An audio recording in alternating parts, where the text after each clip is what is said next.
Energy, Climate Change, and Extractive Industries program here at the Dialogue. This conference is organized by the Energy Program to bring together key figures in government, the private sector, international organizations, and other non-government actors to discuss a variety of key energy policy issues in Latin America and the Caribbean. So firstly, I would like to thank our sponsors, Chevron and ConocoPhillips, as well as the Energy Program's Energy and Resources Committee for making this event possible.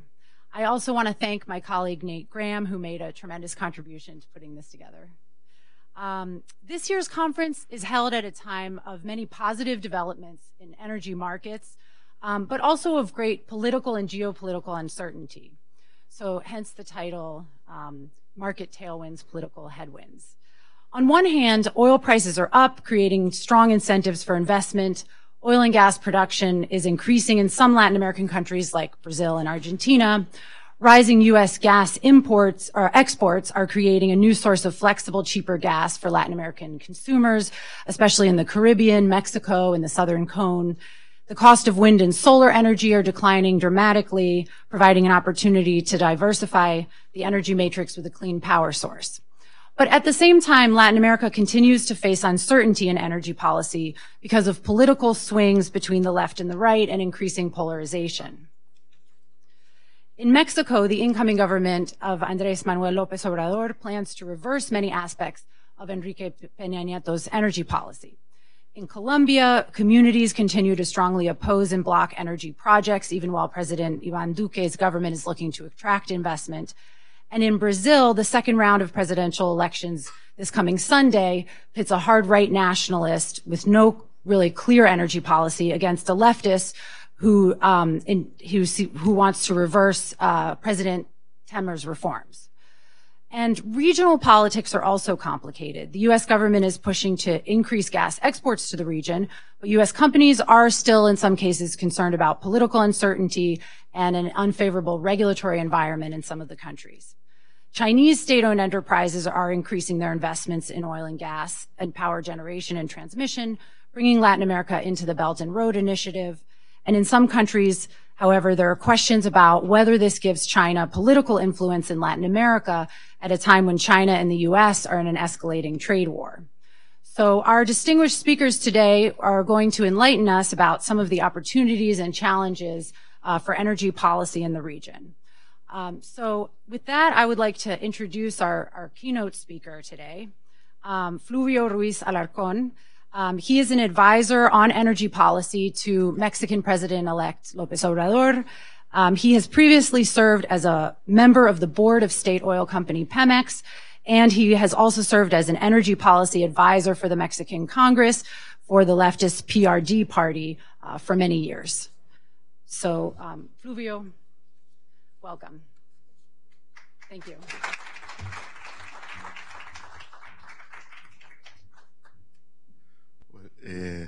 Thank you very much, Lisa, for the presentations, and I'm very pleased to be here with you.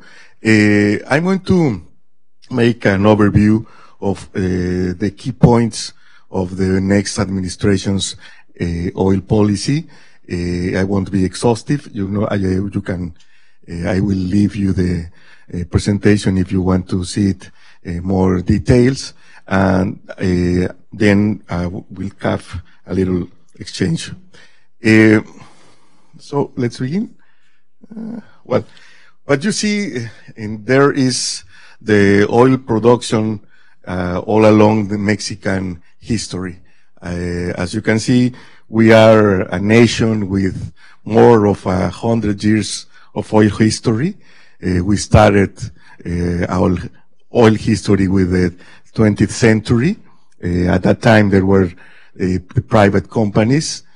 Two of them were the most important ones. Both of them were British, Huasteca Petroleum Company and Compañía Petrolera El Águila in the southern part.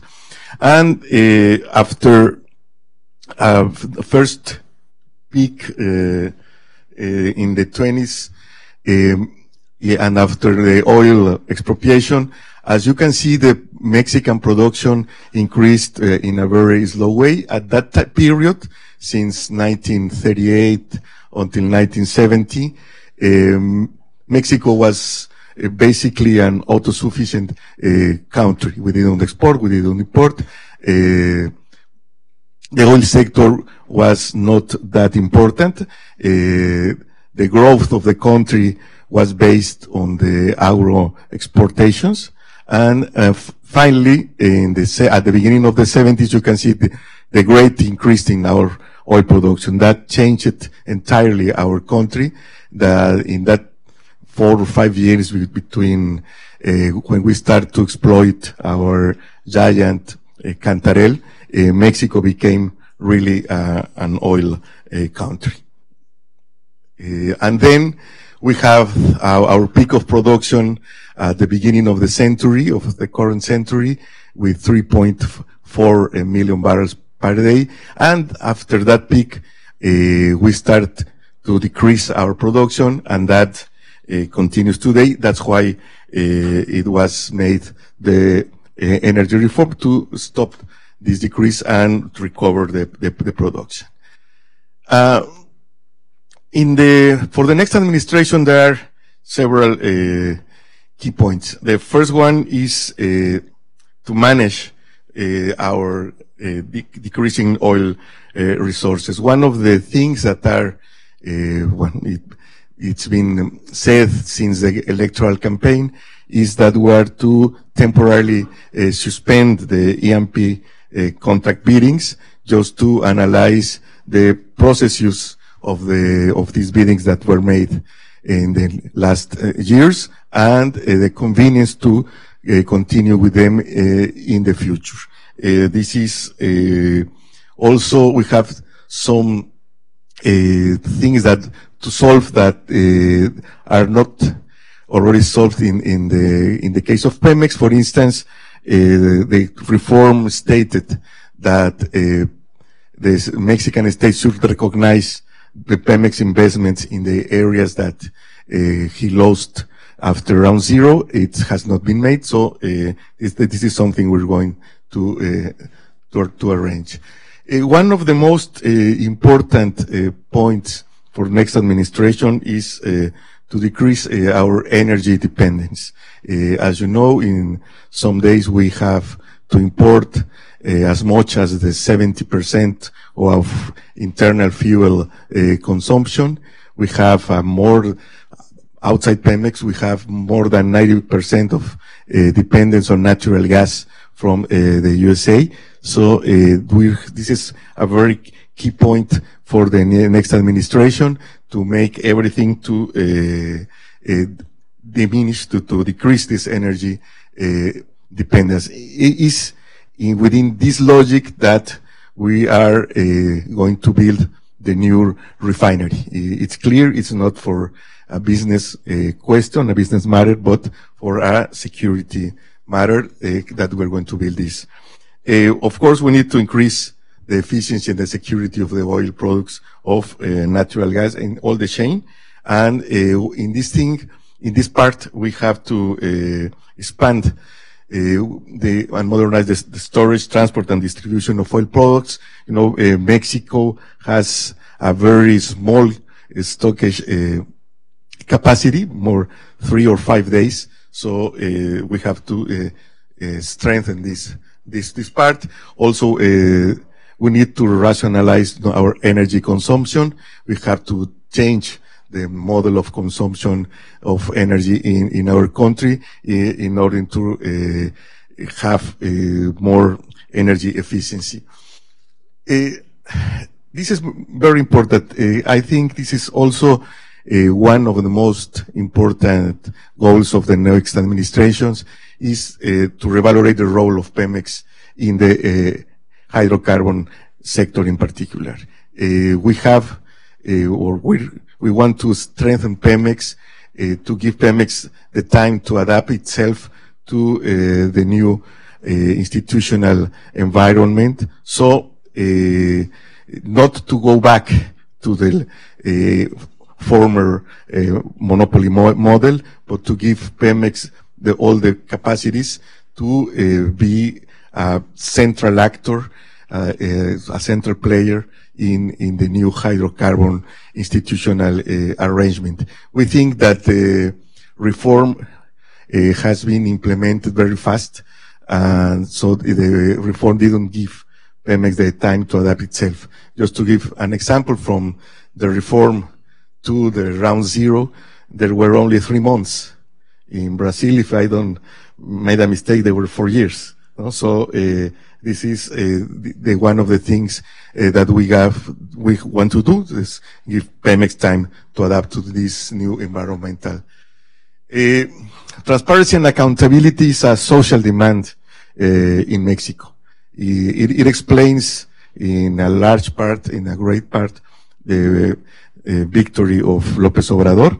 This is a very sensitive demand, so we want to make Pemex a more transparent and accountable company. Research and development in Mexico are abandoned since at least 25 or 30 years. We have to boost this, the investment in research and development. We have, and I think even we have to choose to rescue the Mexican Petroleum Institute. You know that this institute was created 52 years ago. We tried to make more or less we had the same idea that at that time between ELF and the French Petroleum Institute. So we wanted to replicate this relationship between Pemex and the Mexican Petroleum Institute. But in the last 25 or 30 years, the investment in research and development is very, very low. So we want to boost this, and we want to rethink what should be the place of the Mexican Petroleum Institute within the oil sector. One of the most complicated parts of the reform is the relationship between the oil activities and the communities. The reform stated that oil activities are above any other kind of economic activity, and that's in the paper, of course. But in a nation as Mexico, with our history and with our communities in the southern part, in first place, we think it's completely unreasonable to have this kind of laws. So we'll give more power to the communities, I have to say. Maybe the projects will be more complex to put them in place, but we need to have this social legitimacy to make them. And finally, there is a concern in the next administration about the geopolitical issues and the national security issues that were not taken in account when the reform was made. We want to analyze if we stayed at the International Energy Agency, or if we go closer to the OPEC, or we just make Mexico an independent oil country. This issue is very important for us. And finally, we want to accelerate the energy transition from the fuel to the renewables. In that part, elected president already made a change in the organization, but this change will be concreted in the as soon as he take the power. So now there will be a national coordination of all the efforts in the renewables issue. No?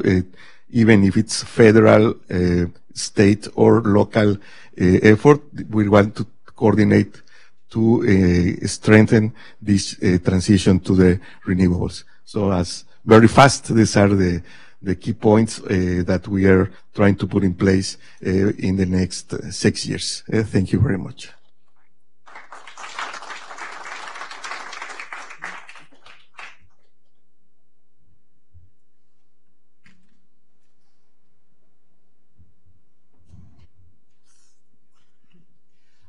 Maybe I could start off with one question before we open up to the audience.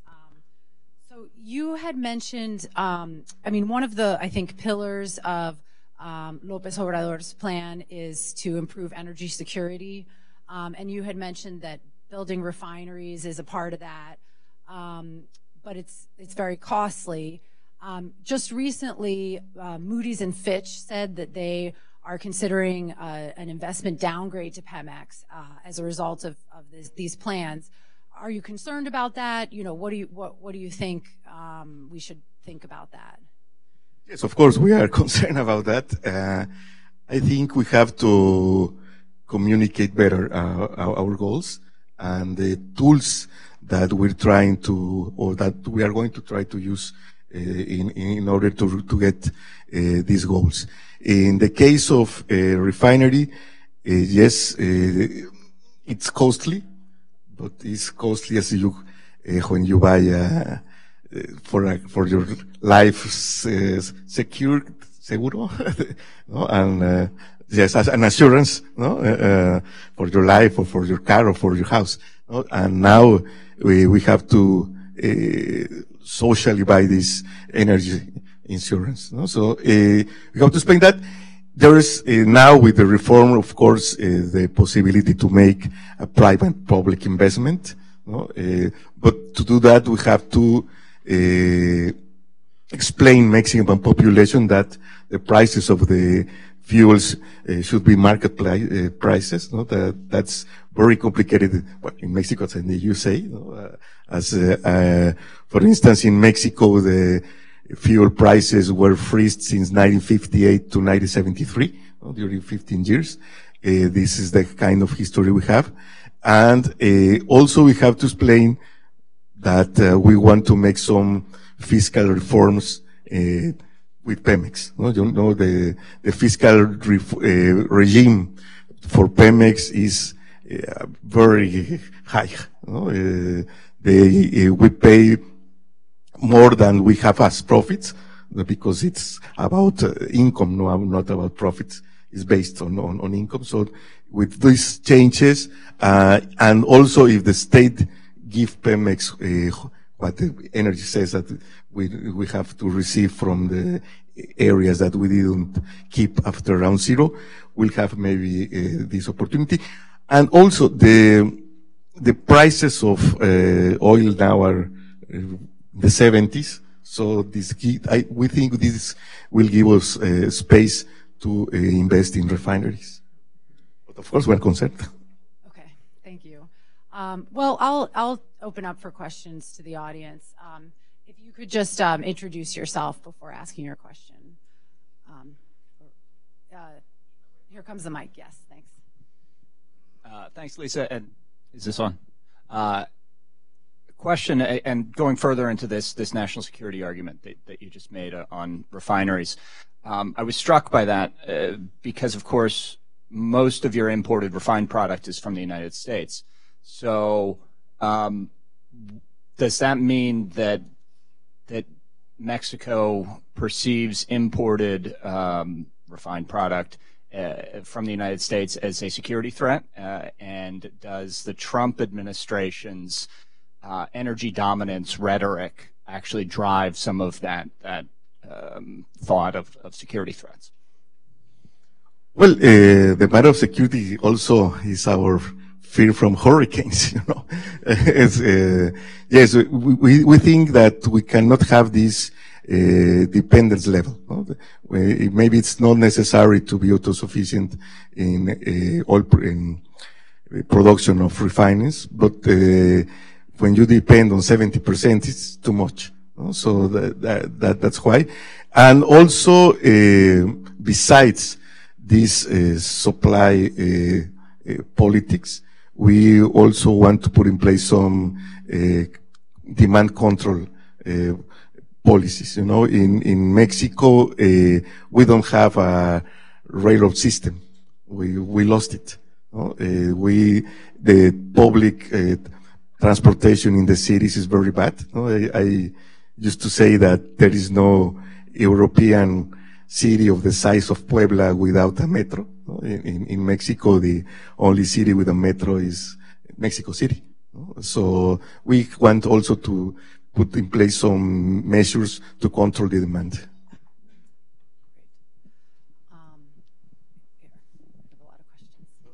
Muchísimas gracias. Raúl Herrera, Arnold and Porter. You mentioned enhancing the community rights, greater voice of the communities to express their desires or not as to where to develop and exploit and lands and so forth. Could you drill down a little further in terms of what is the role of the government in that process? What is the mechanisms that you anticipate that will be put in place? How will you deal with disputes between a private party and the communities? It's an issue that is of significant importance and challenges in a number of countries in the region and around the world. So thank you very much. Yes, as a matter of fact, you know, the current Mexican regime with all its changes and evolutions was born in the Mexican Revolution. And the Mexican Revolution had at the basis the land problem, the question about the communities.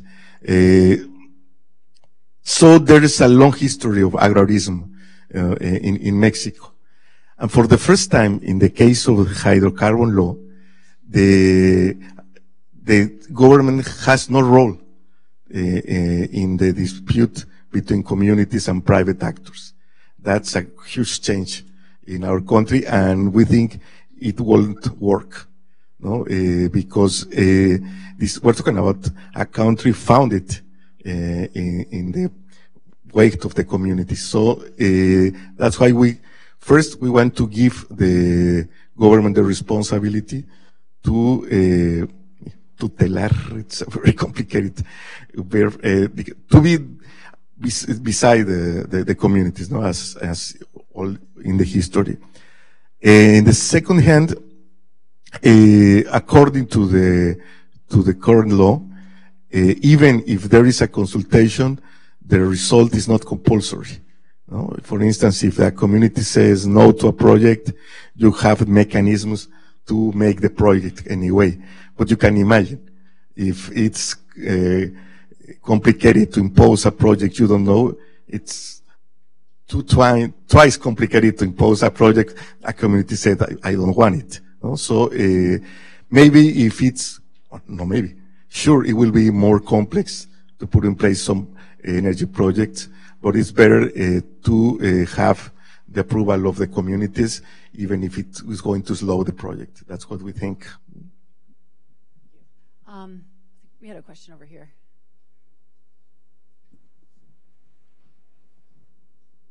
Good morning.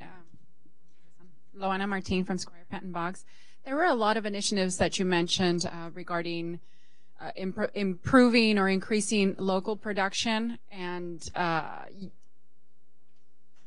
separating a little bit the creating some kind of an independence.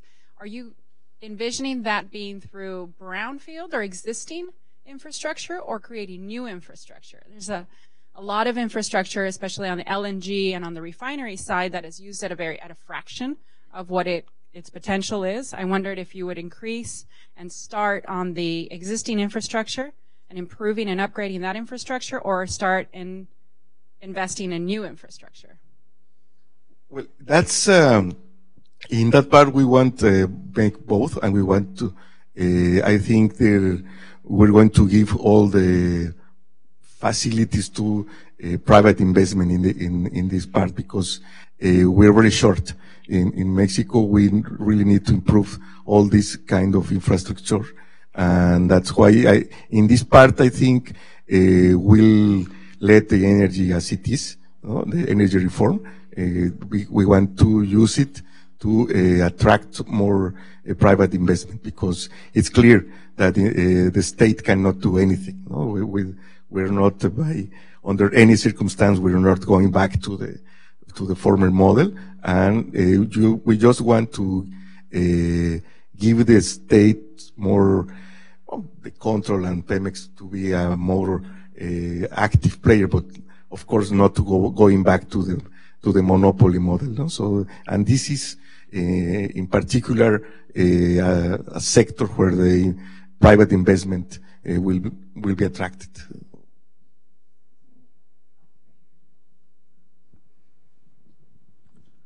Joe Kogan with Scotiabank.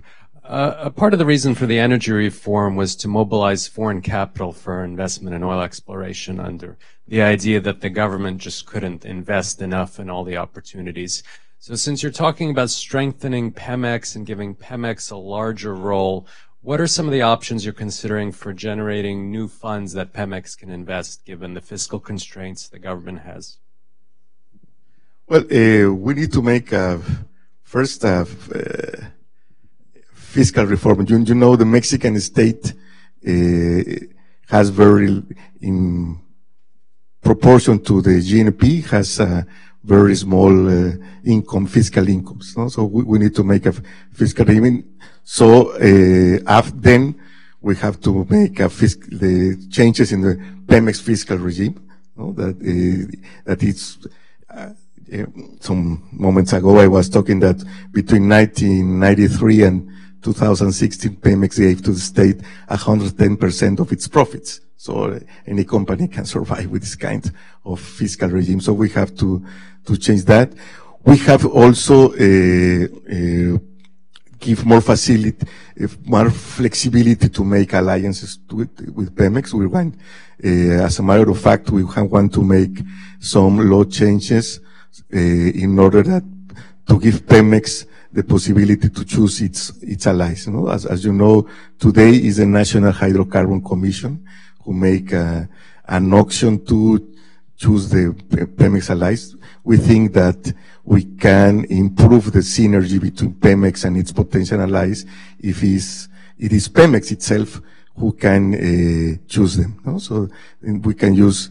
This is, for me, is one of the most important tools that the energy reformers gave to Pemex, and we want to exploit it. I would just like us to ask one question related to that. What do you see as the role of the regulators going forward? You know, you mentioned the CNH and its role with Pemex's alliance, also the CRE, the electricity regulator.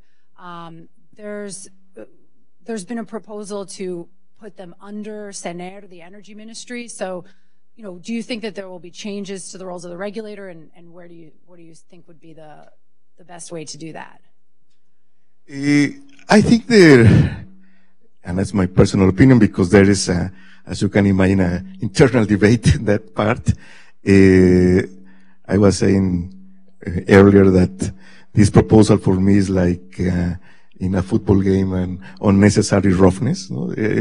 Because the hydrocarbon regulatory entities law already states what is normal in a republic, no? That the regulations should be aligned with the energy policy, no? And I think it's the correct thing.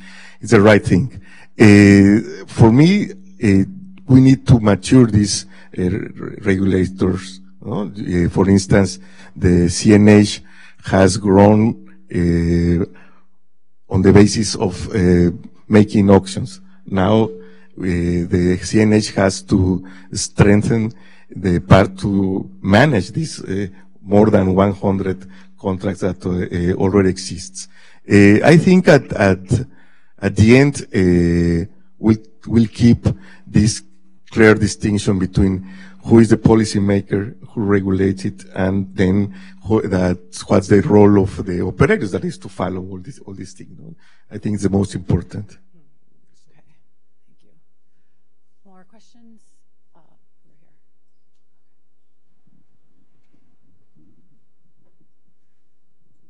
Hi, Kirk Scher with Clearview Strategy Group. You've talked mostly about petroleum. What about natural gas? Imports are still increasing. Gas flaring is still an issue, and the president has declared that he won't allow any fracking. So what's the outlook for natural gas, and why that outlook? Yes, that's a great challenge for our country. You know, we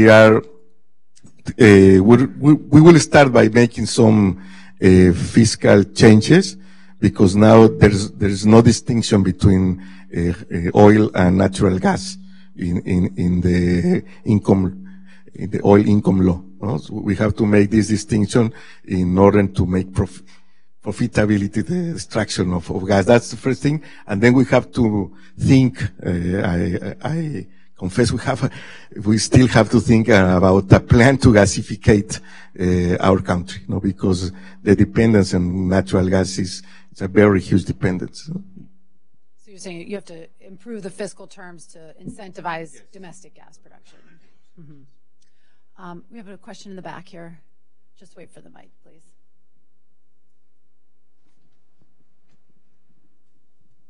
Hi, my name is Christina, reporter for Voice of America. I was wondering, with this new trade deal renegotiated by Mexico, Canada, and the U.S., the big part of it is the auto industry. Has the Obrador's new agenda on clean energy, how does it play a part on it, or have you have a specific plan on this part? Sorry, the new trade agreement has a big auto industry part on it. How does the new Obrador's agenda play a part on it with the new clean energy agenda moving forward? Okay.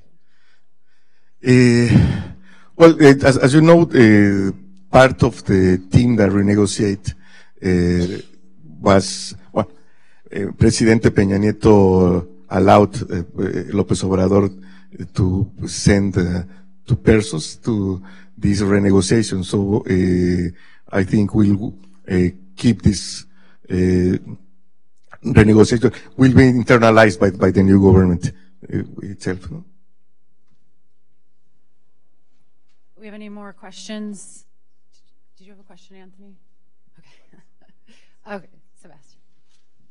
Thank you. Sebastian Mag, FTI Consulting. Just following up on that previous question, I'd like to know what your view on hydraulic fracturing is. I mean, this administration has given mixed statements, but it's a reality that there's several unconventional fields that are already being developed with this technology. So if the plan is to increase production, I mean, reviewing that would be a big hit to the administration's goals. Well, I'd like to know your view on that.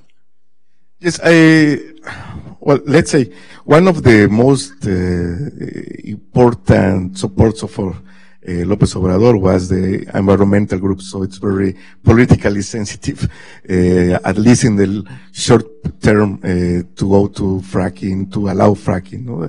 But at the end, we'll have to find this balance between the environmental concerns and the energy needs of the country.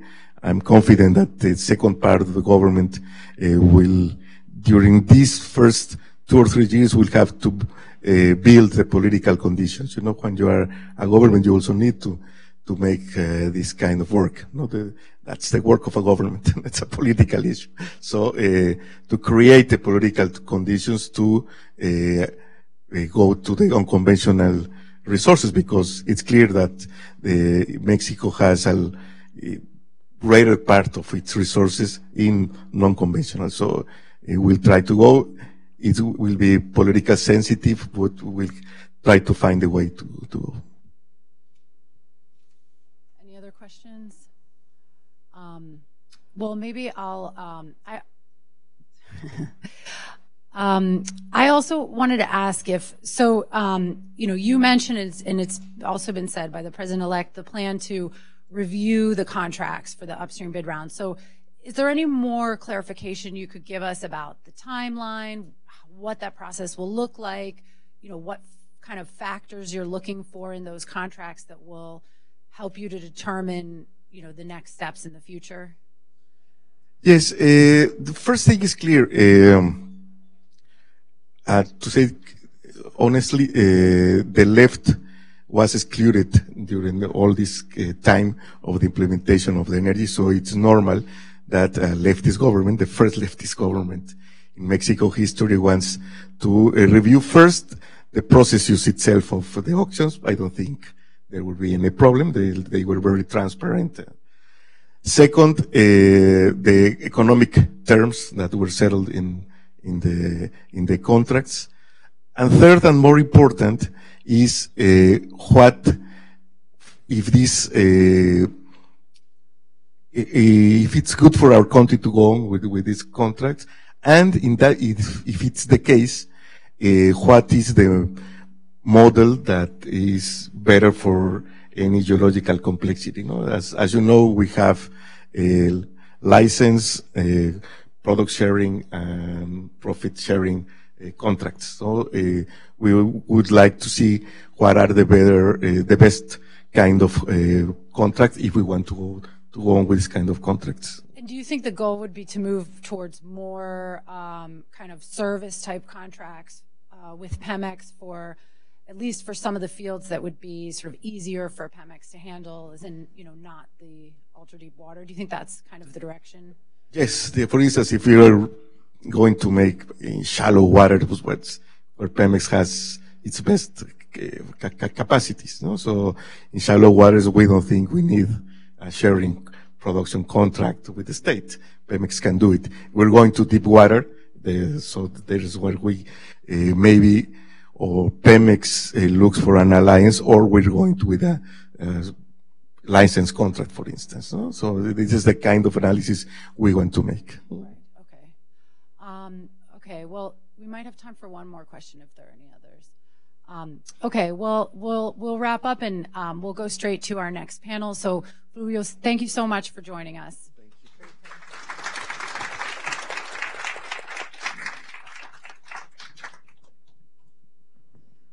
So the next panel can just step up here.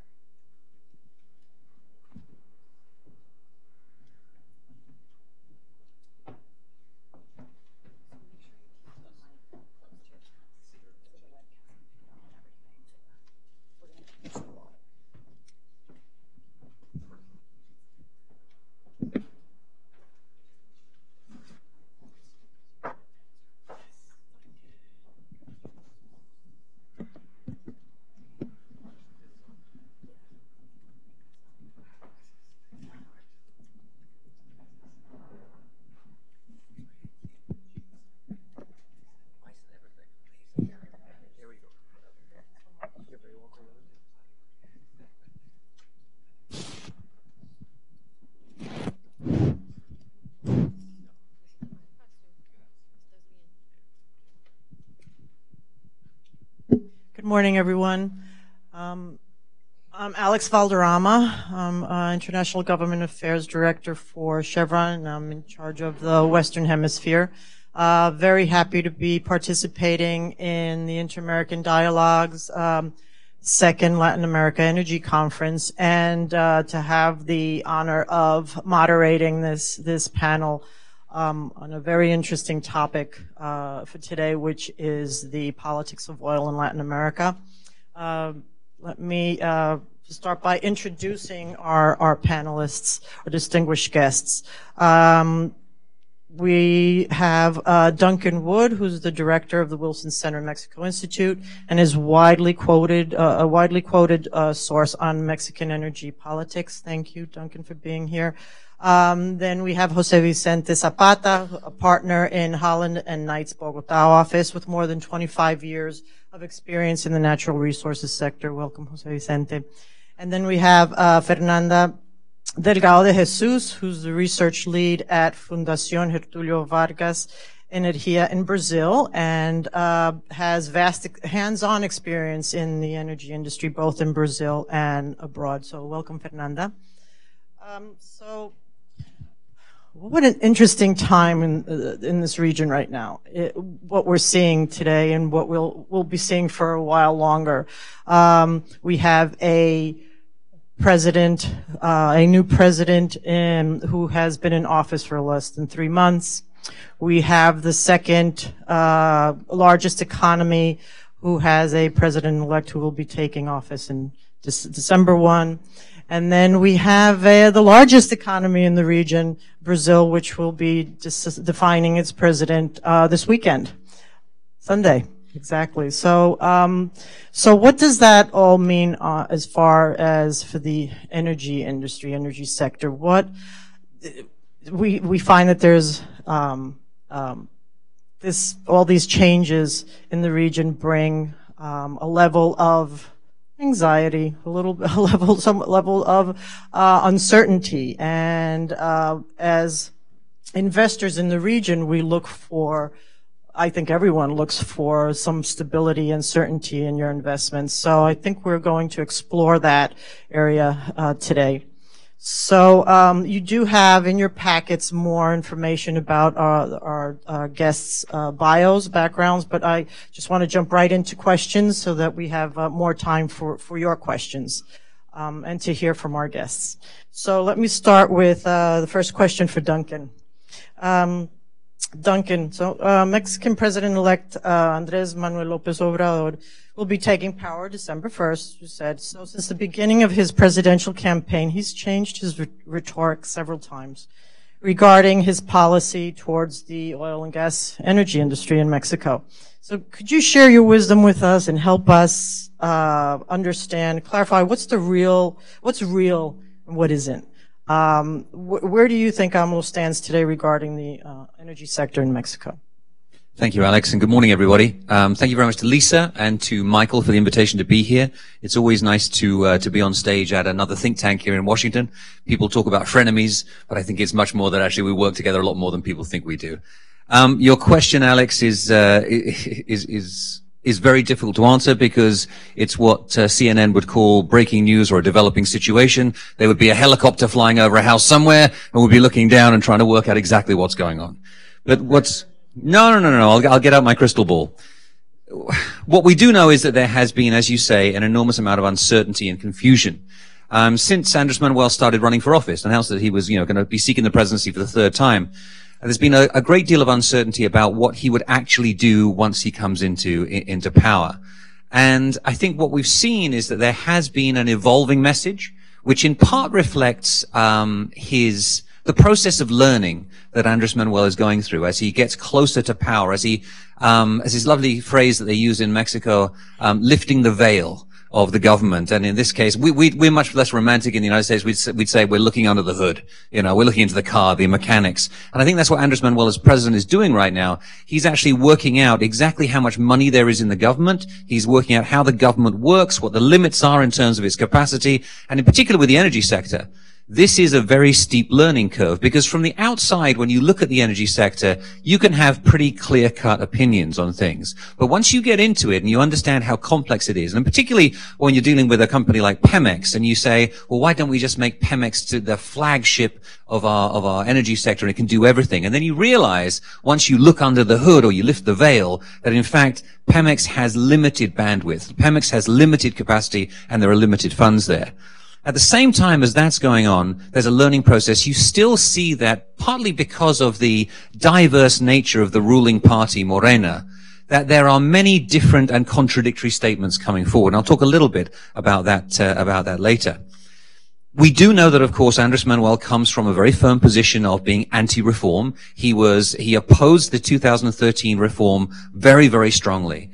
I think that quite early on in that process, he recognized that this was a battle he was not going to win on the domestic political front. I remember very clearly when he organized 3 demonstrations in Mexico City. The first one, he had 25,000 people out there at the intersection of Chapultepec and Valderas. And, that sounds like a lot of people, 25,000 people. But in fact, for a Mexican, in particular for an Andrés Manuel demonstration, that was a small number. The second one, he got 25,000 people out when he organized a march along Reforma with the PRD. And the third time he did it, only 12,000 people showed up. And I think he learned that this was a battle that he was not going to win in terms of stopping the reform. But he's always been opposed to the reform. But now he's had to come and realize that this is deeply embedded in the Mexican economic model at this point in time. And to pull Mexico out of the energy reform or to completely reverse the energy reform of 2013 would leave a huge scar and would damage Mexico's investment profile, possibly beyond repair. So, as I say, there's been a learning process that's underway here. The statements that we've heard from Andrés Manuel and his team have been that they will respect the law. That's a very important message to send out. But at the same time, they're willing to change the law. Okay? And when they say they respect the law, they're talking about respecting the constitutional reform of 2013, at least for the time being. And there was a little proviso that came out during the election campaign that Andrés Manuel said that he would not seek any constitutional changes in the first half of his mandate. So we'll see what happens in the second 3 years. But they're going to respect the constitutional reform, but they do want to change secondary laws, the implementing laws. And that was very clear. That was part of the campaign manifesto. Throughout the campaign, it was clear that they wanted to change the hydrocarbons law.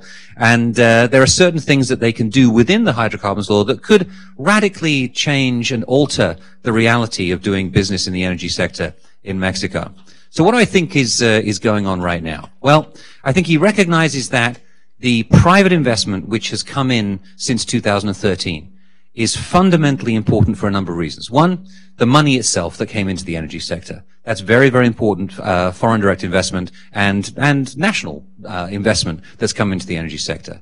Secondly, although the production results have been disappointing up to this point in time, I think that Andrés Manuel has been learning that within a few years, that oil will begin to flow. It's not nearly as much as he would like to see, and it probably doesn't compensate for the losses that we're going to see in Pemex production between now and then.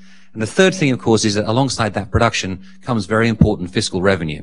And fiscal revenue is the one issue that I think we cannot forget in all of this equation. It's the fundamental element that he's going to have to respect. Now, recently, Andrés Manuel requested a meeting with the AMEXI, the Mexican Hydrocarbons Association. So he got together with all of the major firms who have invested in the energy sector, in the oil sector in Mexico, and he had a very frank and open conversation with them. And whilst he said that, look, we're going to respect the contracts that have been issued, as after we've reviewed them and made sure that everything was kosher in there, he said that he's not willing to have any new auctions, any new bidding rounds, until he sees more investment flowing into the sector. He said that he's very disappointed with the fact that the private investors have not put as much money into Mexico as he thought that they should have done, and the results in general have been disappointing. So that clear message is that I'll respect your contracts, but I'm not going to give you any more contracts, not going to offer any more contracts, any more blocks, until we see more investment flowing and we see the results of what's happened so far.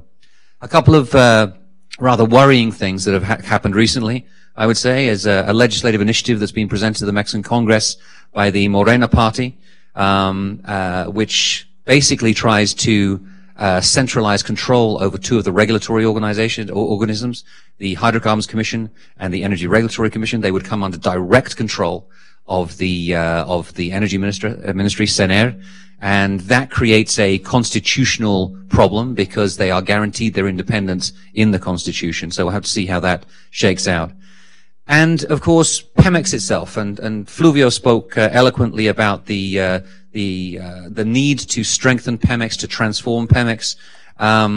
Pemex needs to have more independence. I mean, I think many of us in this room have argued that for a long time. Earlier on, Fluvio was talking with a small group of us, and we remember that back in 2011, when we were talking about the then imminent energy reform, one of the things that was very clear was that Pemex needed to have more independence. Independence in terms of operating as a business, and independence in terms of control from the government, and in particular from Hacienda, the treasury in Mexico. Now, if the new government, the incoming government, can give Pemex that independence, then I think that would be a very, very good thing for the company. I think that the company has a chance to actually operate much more like a business if that's the case. However, there's a real problem. If you reduce its fiscal burden, that's good for the company, but that's bad for the government, because the government still depends, not as much as it used to, but it still depends on revenue from Pemex. Second thing that I think you're going to have to do is, if you make that company more independent, you're going to have to make sure that you clamp down on corruption. Now, corruption is a problem right now within Pemex, has been for many, many years. And honestly, I don't see that there is a serious effort right now to control corruption, and I haven't seen any signs of the new administration that they are truly serious about this. They talk about it a lot, but I haven't seen any plans that suggest that they are actually going to go in and chase down people who have been corrupt and eliminate corruption. They say it a lot, but I'm not sure that the real intent is there. I want more proof from that. And thirdly, I would say, yeah, it's great to make Pemex sort of the flagship company, but as I said earlier on, it doesn't really have the bandwidth. So, in wrapping up, let me say I see a number of principles here. One, there's definitely an energy nationalism principle at work here. And, with President Trump coming out, was it yesterday or the day before, and saying that he is a nationalist, I would imagine that we're going to see even more language of nationalists emerging across the continent in general. That energy nationalism can be seen in the effort to build new refineries. Andres Manuel's rather strange comments about not wanting to export oil from Mexico. I think that's a peculiar thing. We probably need to talk about that in the Q&A. And this desire to reduce dependence on imports of natural gas and refined products from the United States. Centralization of power. You see it in the focus on Pemex and CFE, and in this move, if it does actually take place, in terms of centralizing control over the Hydrocarbons Commission and the CRE.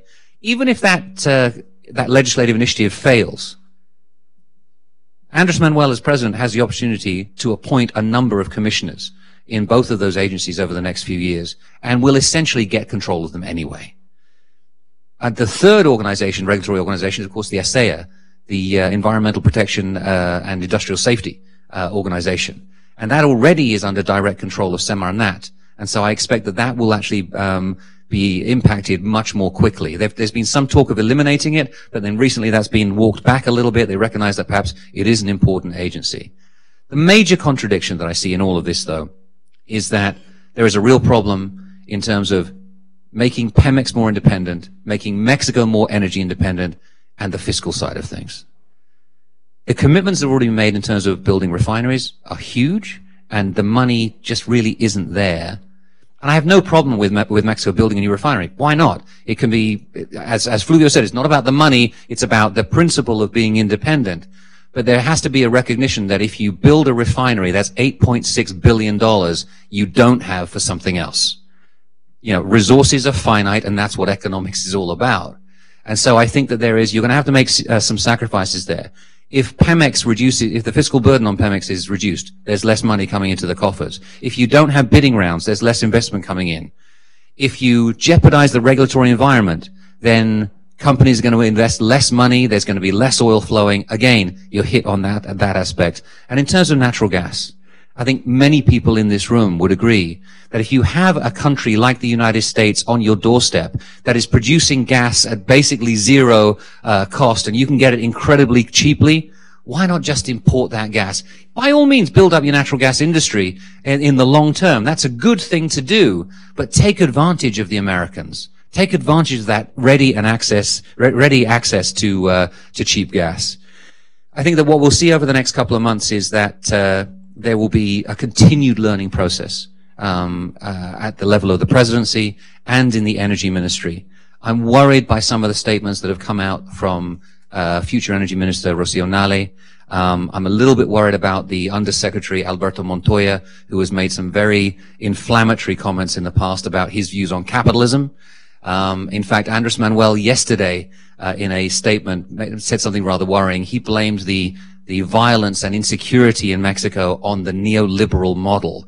This is the kind of language that makes investors nervous, and that's where I'll leave it, which is that I think there's going to be a lot more uncertainty, there's going to be a lot more anxiety amongst the investors, and I think that a lot more Pepto-Bismol is going to be drunk before the 1st of December. Thank you, Duncan. Okay, let's talk a little bit about Colombia. A question for Jose Vicente. So the new president, Duque, has inherited a declining oil and gas industry. The general understanding is it's due because of the lack of bidding rounds and also because of the lack of new discovery and some challenges with the local communities. Do you think that President Duque will be what will he have to do to reactivate the sector, and by to hopefully promote further exploration opportunities, including unconventionals, and resolving conflicts with the community? Where does the oil sector, where does energy play in his list of priorities, and what's the best path forward in your view for Colombia? Thank you so much. And I always say thank you, Lisa, and the dialogue. As Duncan was saying, I always like to get invited to these pop quizzes, exams here at the dialogue. But basically what I would say is various things. definitely the new government in Colombia is very, very interested in promoting energy and natural resources. President Duque comes from the backing of President Uribe, which was, of course, as we all know, much more right-wing. President Duque is more center. But his views on energy and natural resources are that there should be throughout the region a strong development of energy and natural resources. And that is very interesting, particularly, and as I always say, you never get bored and you continue to drink the Pepto-Bismol phenomena is growing. But just to give you 5 things that I think are very important in Colombia right now vis-a-vis Latin America and the government. Number 1. After 10 years of Supreme Court, Constitutional Court rulings, 2 weeks ago we had a ruling in Colombia which will trigger a lot of noise throughout the region.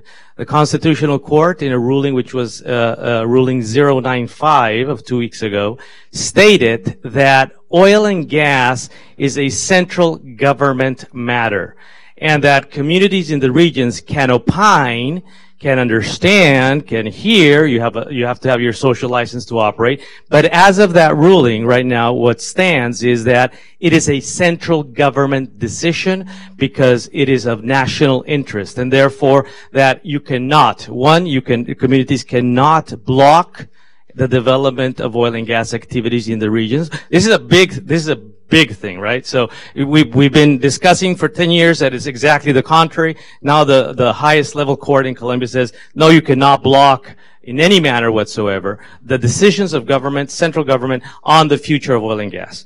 The second thing that the court says, which is interesting in this first matter of changes vis-a-vis the government, is there is no veto right.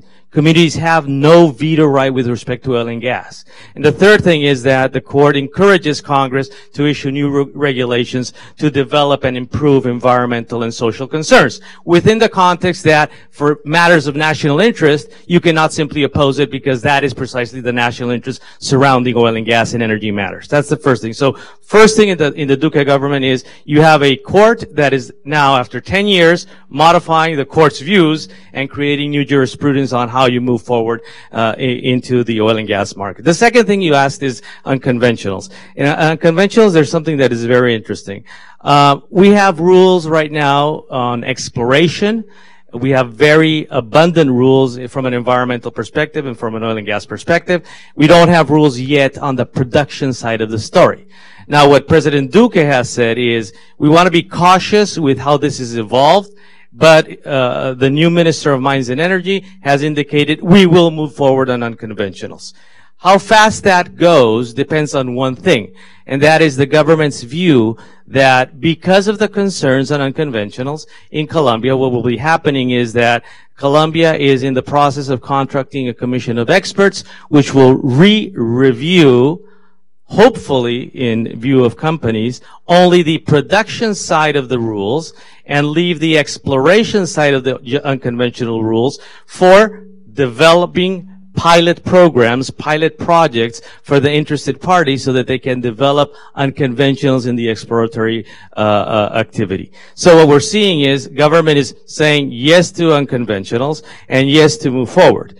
With respect to unconventionals, as they tie into the new rounds, we also have a new director with the new agencies, etc. We have a new director of the National Hydrocarbon Agency, and yesterday the director of the National Hydrocarbon said we will have 12 pilot programs in unconventionals in Colombia. These will kick off shortly, and the new regulations should be issued by next year on the production side of the story.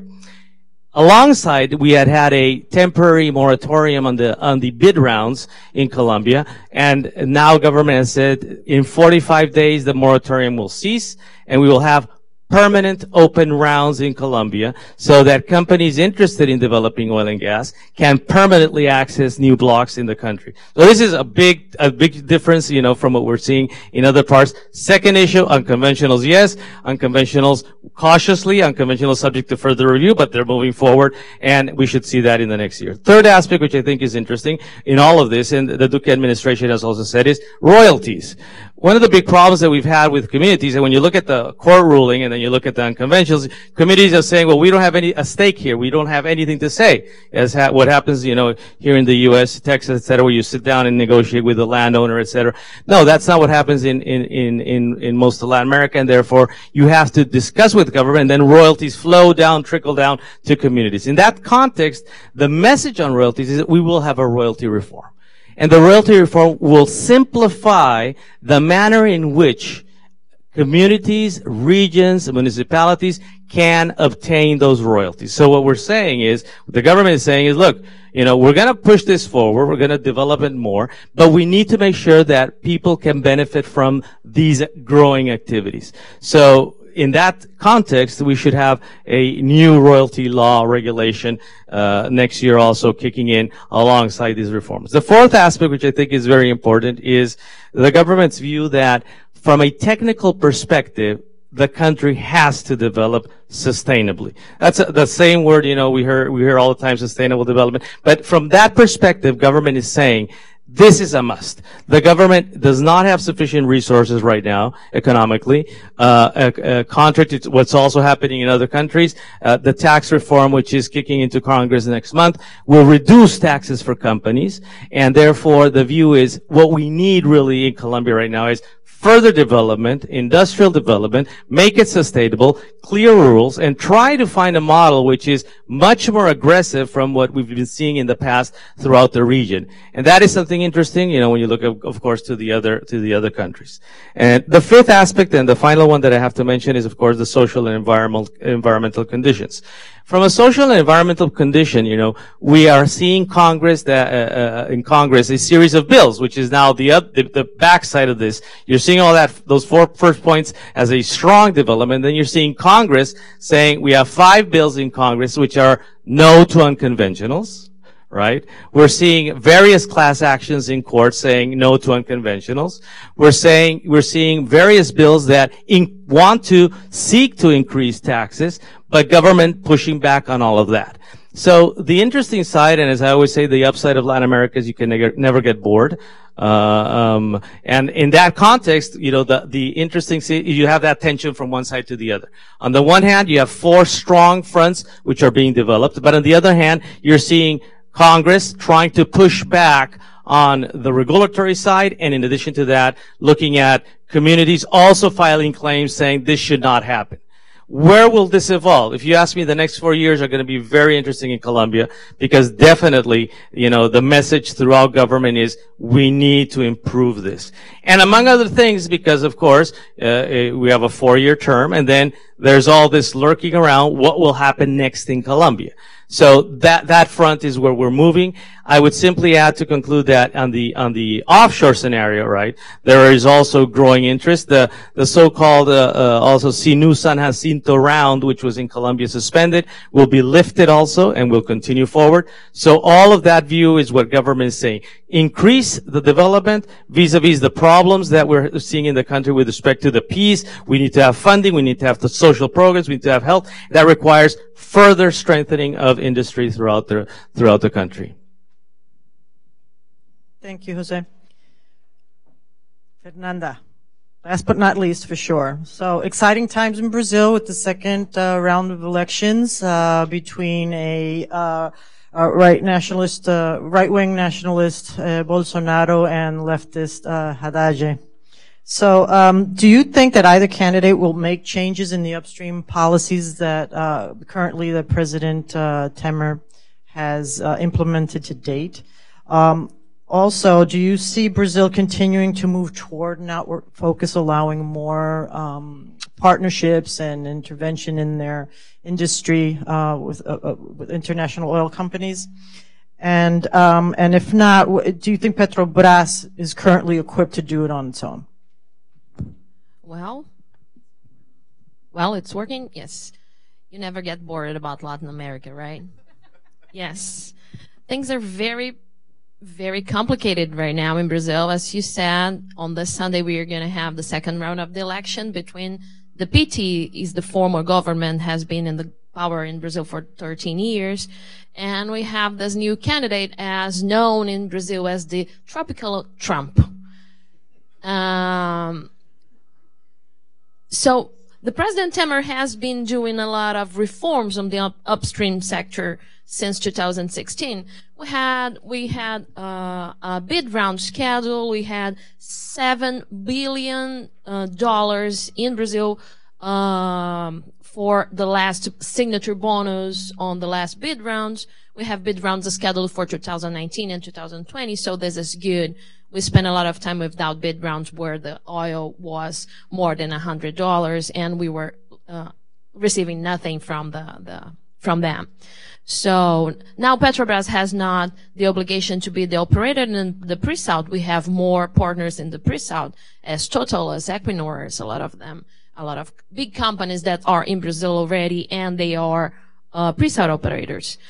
We have a new regulatory regime, as we have sharing agreement and concession agreement as well, and the transfer of rights, which was something between Petrobras and the government. Well, the question is, the presidency, the last inquests we have in Brazil, it's given 56% of the votes for Mr. Bolsonaro, which is a former military. So he has been having this very liberal speech, has been very pro-market speech, saying that he's going to continue Mr. Temer, Michel Temer, the same reforms that he had. He's going to keep the agenda of the bid rounds. He's saying about fracking and to release fracking in Brazil. That's something that is forbidden, but shale gas is something that's very important for us. So, but 2 weeks ago, he unsaid everything he's already said. Unsaid is not a word in English, right? No, I'm sorry. But everybody gets it. No worries. You understood, no? So he started with a pro-market thing, regarding more partnerships, regarding fracking, regarding Petrobras, and the monopoly on the refinery. That's something that I was asking, Mr. Luis, and to open the market, and especially the refining market in Brazil. And now he's saying everything on the contrary. He's saying the oil is Brazilian and it's Brazil it's gonna be. He's saying about undoing the contracts, the standoff rights and other contracts. He's saying about no opening the refinery sector. So, never gets bored, right? So, actually, as a matter of fact, we don't know what's gonna happen. Really? We don't know, because every time he's gonna say something different. The point is that so if this sir is so insane, is so crazy, how people are voting on him, because it's a protest. It's a protest that Brazil is making regarding that we are really, we cannot stand more PT, and the corruption is something very important for us right now. It's on the first page of everything is to end up the corruption. It's more important than jobs. It's more important than environmental, and it's more important than the oil sector is to end up the corruption. And the people in Brazil thinks that this guy that is a former military, and everybody thinks he has all the armies with him, the Navy and the army with him, and they are not, but anyway. But people think, because this is his speech, and we are talking about an undeveloped country where the education is very, very, very low. It's not easy. We have 5% of the population that gets to the university, so it's very easy to convince these people that what he's bringing as a new nationalism, it's gonna be great. So, on the other hand, Mr. Bolsonaro has to have all the Congress by his side in order to implement anything new he wants to do. If he want to undo the contracts, if he want to stop the schedule of bid rounds, anything he wants to do, he has the approval of the Congress. And in Brazil, we have 30 parties. We have 34 parties, and we have now on the Congress 30 representatives from different parties, and it's amazing. And it's a lot of people with a lot of different views, so we don't think he's gonna be able to do such things. we expect that he come along again with his former speech regarding the pro-market and to implement the partnerships that we need so much. And the refinery sector is the biggest elephant in the room right now in Brazil, is to have more investments in the refinery sector. We have a big truck strike in Brazil in May because of the prices. We have a new policy of prices coming along with the Brent oil and the exchange rates in Brazil. So this was done just to attract more investments in the refinery sector, but the investments didn't come. So we are real expectants. But to tell you the truth, we don't know what's going to happen. Is that clear for everyone? Thank you. Thank you so much. So I'm thinking, should we open up for questions, or maybe one more quick round? I'll just have one quick question. How might each of you see the relationship that the president's, the incoming, current president, or if it's Bolsonaro or Haddad, working with the relationship with the U.S. administration? Do you see, like, for example, in Mexico, do you see President-elect AMLO working to build a relationship with Trump, or will he be more focused on what he needs to do locally? In Colombia, Colombia and the U.S. already have a very strong relationship. Where do you see that headed? And for Brazil, where do you see Bolsonaro and President Trump? And basically on energy security, regional energy security, national security, and maybe on also the most, I'd say the largest geopolitical challenge that we have in the region, which is Venezuela. Me again? Well, as I said, Bolsonaro is the tropical Trump, you know. He loves Trump, and he thinks, well, anyway. Despite the fact that we have to develop all the sector in Brazil, to develop the oil and gas sector in Brazil, I can see a big correlation, because we have a huge lack of energy in Brazil. As we move towards more economic development, we are going to need more energy, and this energy can come from our natural gas, pre-salt natural gas, LNG from the United States. We don't care. We just need this energy coming, and it's gonna come. We are starting to have some contracts with LNG companies from here in the United States, so it's good. We are building right now 6 LNG terminals in Brazil to receive LNG from Trinidad and Tobago and from Mozambique and from United States also. So I think my guess is that he's gonna make this relation with the United States more close, you know, especially in the energy sector, thinking of in order to pro-market things, in order to attract investors, in order to attract companies. Because all the majors are in Brazil. We have Total, we have Equinor, we have everybody in Brazil. But you don't have small companies that is you have here in the United States. We don't have small and medium companies, just majors. And this is important for us right now to attract the small companies, even for onshore activities or offshore activities, whatever it is, and for the refinery, because these small companies, they can bring us jobs. That's something that we really need. It's 15 million Brazilian unemployed right now. And those jobs come with more incomes and royalties, as you were saying. So it's important to make those companies to come to Brazil, and I guess he's gonna work with this. And for this, we are gonna make this huge connection with United States.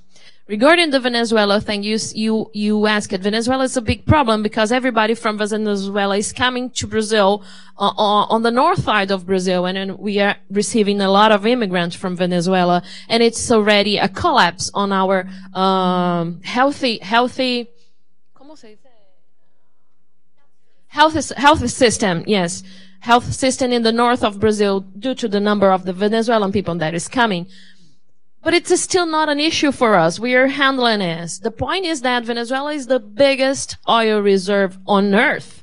It's the biggest. It's the biggest. Despite the fact that the oil is commercial or not, it's the biggest. And it's very close to Brazil. And And as we are so in this ethical, political, and an economic crisis in Brazil, we are not being able to do something about it. So we are seeing Venezuela contracts either with the Chinese or with the Russians, but we could not take a stand or do something regarding Latin America, as we have so big internal problems. And we know that this is an issue. We know that we have to stand up and to make a position as the leader of the South America, of the Mercosur, but we still cannot.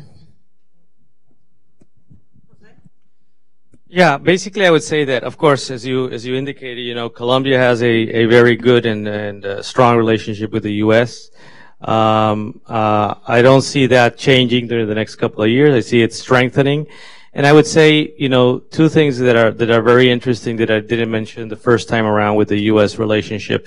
Number one, we're seeing a significant increase in something you mentioned, which I think is very important in investment, which is a lot of smaller players, particularly from the U.S. coming into Colombia, and particularly in renewable energy. We're seeing a lot of activity right now in wind farms. We're seeing a lot of activity in photovoltaic cells, and how this evolves into the energy mix is going to be very interesting for Colombia.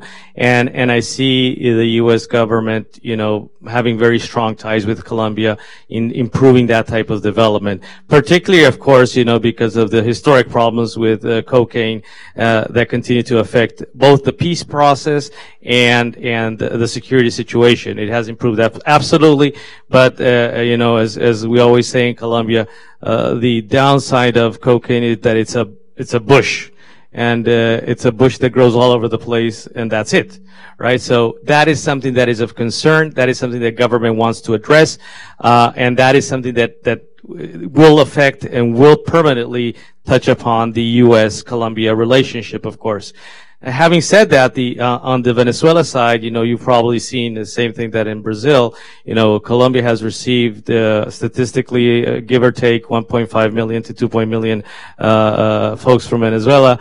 That's a big pressure on the country. It's a big pressure on the social conditions in particular areas, particularly in the border area with Venezuela. Health concerns, sanitary concerns, education concerns. Colombia has sought to be very receptive. You know, historically, Colombia has had a great relationship with Venezuela. But with all this happening, it does become a significant pressure point on the government to see how it will be able to address all of this, in the middle of trying to maintain the peace talks, trying to maintain the peace processes, and trying to maintain a development that it wants to do. So I think that you know, from that perspective, the U.S. is a key player for Colombia. It will continue to be, and those ties will continue to strengthen in my perspective. The relationship between President Trump and President-elect Andrés Manuel López Obrador is fascinating. I mean, it's one of those things. Everybody thought there would be a clash of personalities. There was one point earlier on this year where President Trump was inspecting the prototypes of the wall in San Diego. He made these comments about the then presidential race in Mexico. He said there are two good candidates and one not so good. And everybody assumed that he was talking about Andrés Manuel, but it turns out that wasn't the case. And all the way, everybody just kind of assumed that President Trump didn't really know anything about Andrés Manuel. And then the word came out of the White House that President Trump had a nickname for Andrés Manuel. He called him Juan Trump, because he saw in Andrés Manuel elements of his own personality.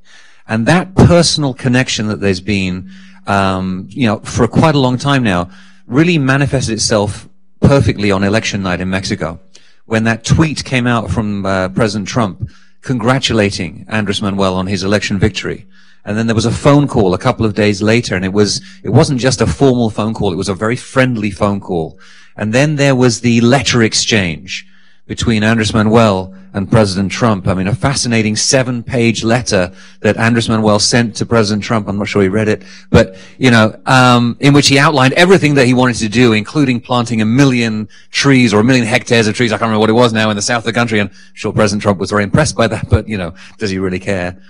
But he got a letter back from President Trump, and that was the important thing. It was a 1-page letter, and it ended very nicely, saying that the best thing would be he'd be delighted if Mexico was strong and prosperous and safe.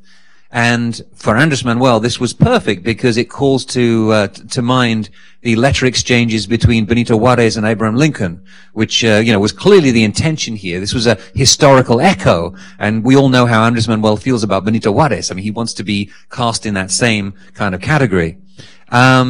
And recently, there was another phone call after the successful conclusion of the USMCA negotiations, or the Mexicans call it TMEC. It's much better, isn't it? I mean, it's just TMEC sounds much more fun than USMCA. But anyway, there was a phone call, and in that they talked at length again, and sort of made the point that they want each other to be successful. In the letter exchange, Andres Manuel said that, we're both people who have fought against the establishment all our careers. There is that personal connection. And so it's led some people to say, well, there's clearly a bromance here. And I think that's an exaggeration. I don't think there is a bromance going on. I think there is a useful coincidence of their interests at this point in time. And what Andres Manuel wants more than anything else is to not have any trouble with the United States. Because any trouble in the bilateral relationship is going to distract from exactly what you mentioned, Alex, which is the domestic front. His priorities are all internal. He doesn't want to have any broncas with the United States or any other country, for that matter. He's going to focus on the domestic environment. He is a nationalist. I have no doubt about that in my head. And in terms of the energy sector, it's a form of energy nationalism. But President Trump is a nationalist as well. President Trump likes that term now. And so there won't be any problem there, but there will be problems that will emerge in the coming months. The one that we have right now, of course, of the migrant caravan is one that's going to re-emerge again.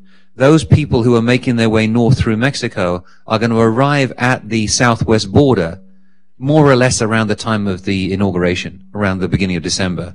That's going to be the first thing that Andres Manuel, as president, has to deal with in terms of the bilateral relationship. And secondly, of course, you have the question of Venezuela.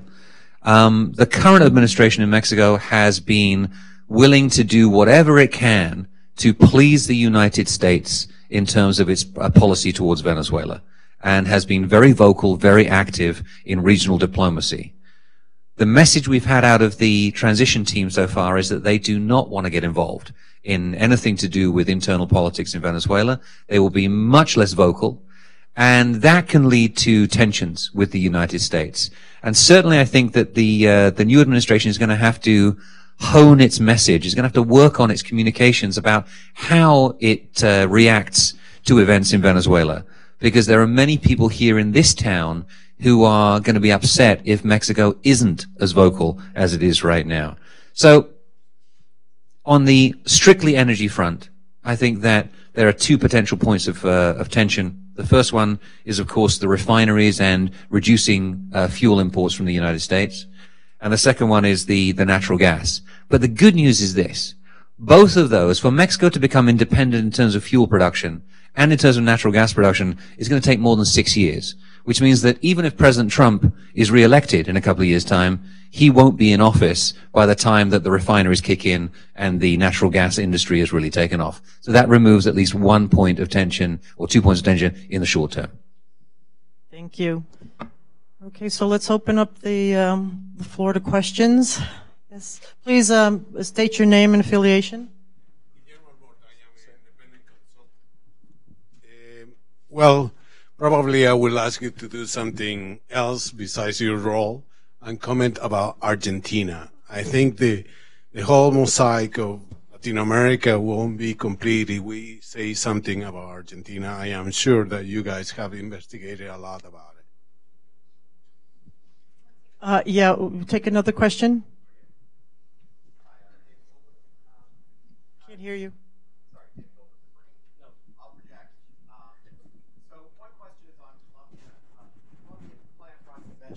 Sounds a lot like the plan 6 years ago, which was to have pilot programs. But the problem then was that the Environment Ministry wouldn't issue the environmental permits. Even if the government has the constitutional power to override the communities, why will this time be different? And I guess for the other two panelists, my question is on COP24. which is, do you think that new administrations in Brazil or frankly Mexico or in Colombia will change and lower or raise their targets for complying with Paris?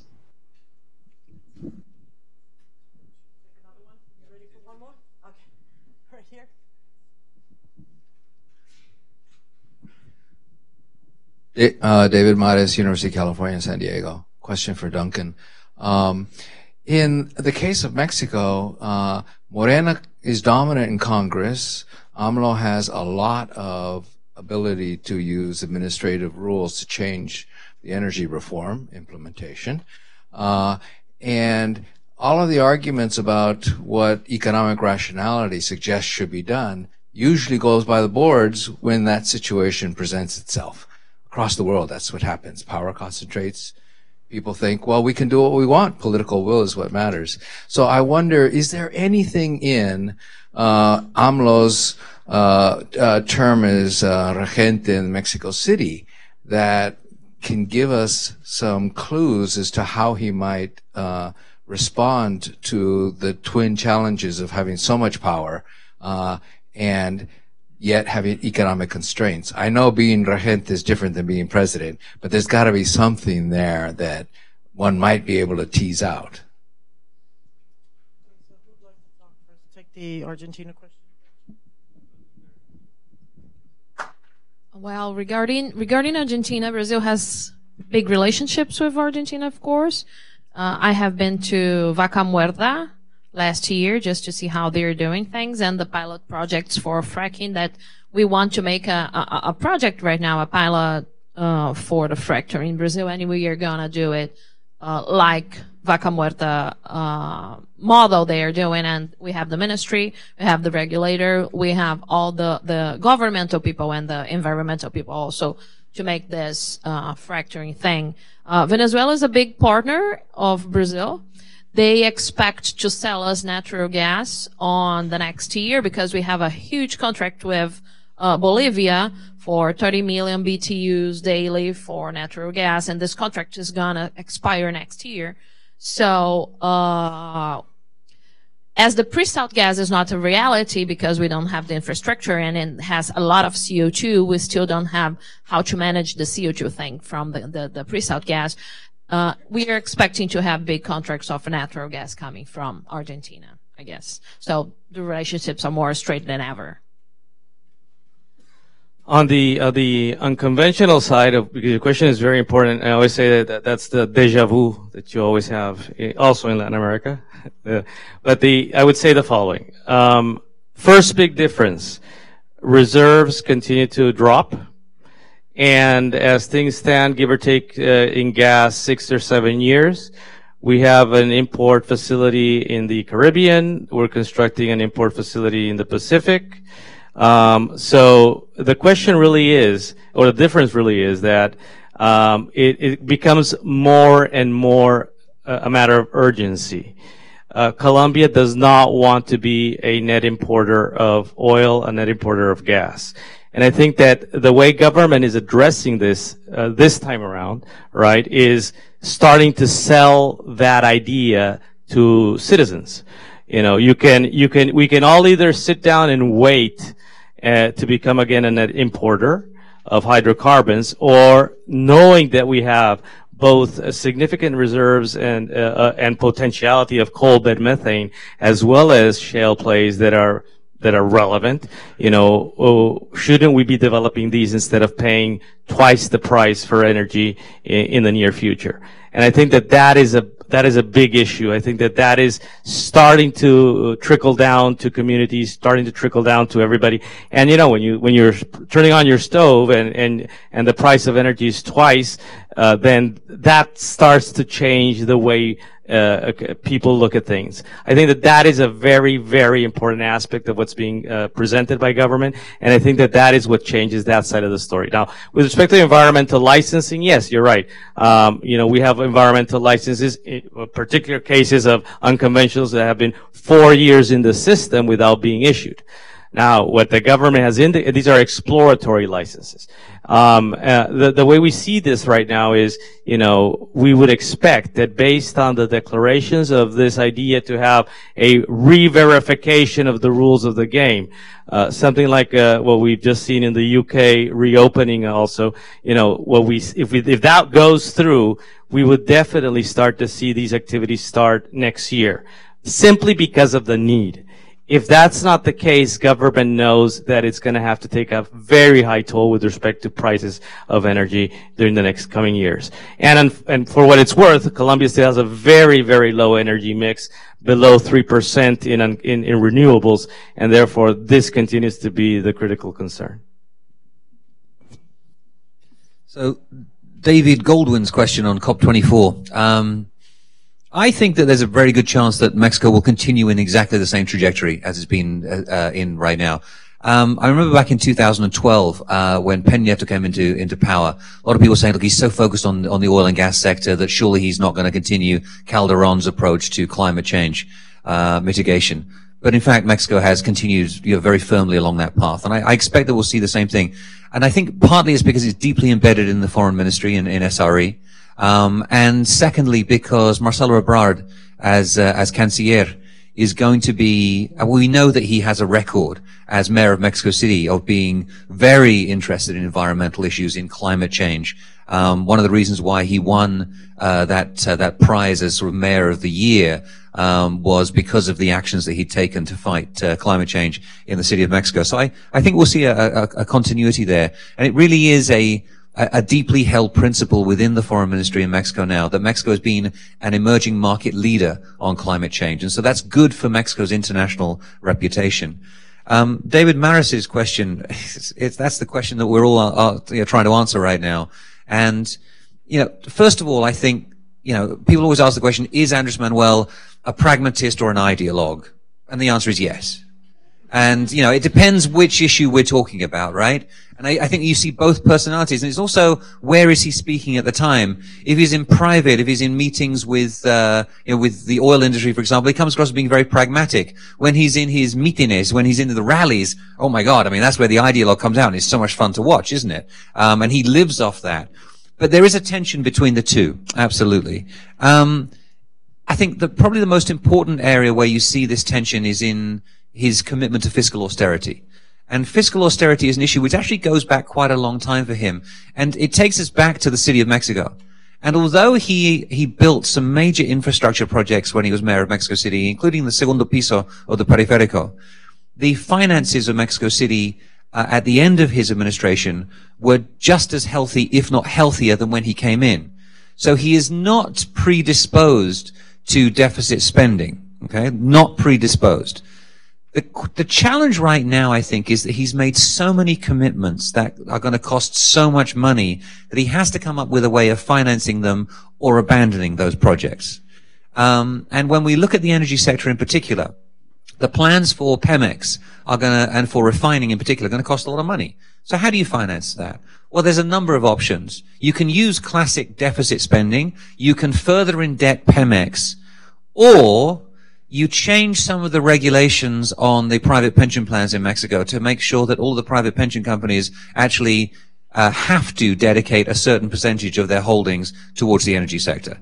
And that's an option which I think is really quite attractive right now to the incoming administration. We'll see if they go down that path, but that's one thing that they could do, because there's a lot of money in the Afores in Mexico, and that's a ready source of cash. Now, would that be a disaster? Nah, wouldn't be a disaster. Private pension holders, such as myself, I have an Afore in Mexico, we're not going to be delighted because the rates of return are going to be less than they would have been otherwise, but it's probably not enough to cause riots in the street. And so that may be one of the ways that he tries to resolve the conundrum there. But I think that fiscal austerity is going to be a major concern for him, at least in the first 2 years of the administration. It's after the midterms in 2021, I think we could see a change, because unless Andrés Manuel really wants to go for re-election, and I don't detect that at this point in time, I don't think it's something that he thinks is the right thing to do, then there's going to be a growing temptation, I think, to complete everything he wants to do in 6 years. And the only way to do that is probably going to be through deficit spending. Thank you all. Do we have time for one more? Or 5 more minutes. 5 more minutes? Okay. Yes?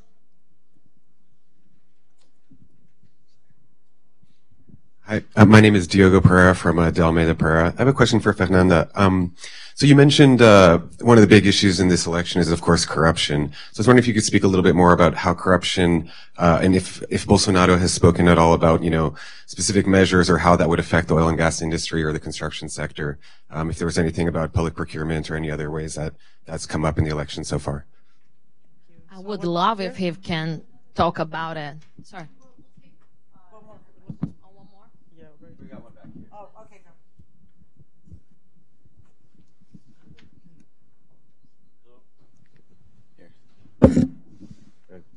Thank you.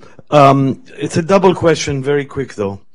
In the case of COP, or whatever we were talking about, has any thought been given to juxtaposing gas and renewable projects? Because every 1,000 kilowatt hours of renewable energy requires 1,200 kilowatt hours of conventional energy of some kind. This is for any of you who want to answer. And in the case of Colombia, is there any thought to adjusting legally the pricing mechanism?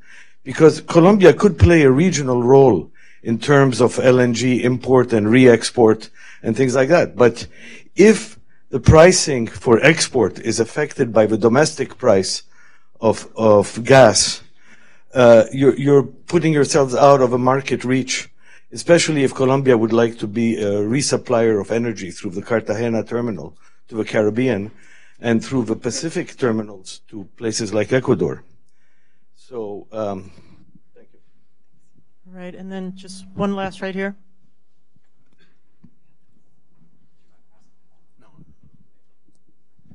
Thank you. Dan Erickson, Blue Star Strategies, great panel. I just wanted to ask, with respect to Mexico and Brazil, if you anticipate any tension or conflict between the federal government and the state governments, particularly when you may have some states that are run by opposition parties, as there may be increasing pressure to show progress in local development around energy projects. Thank you.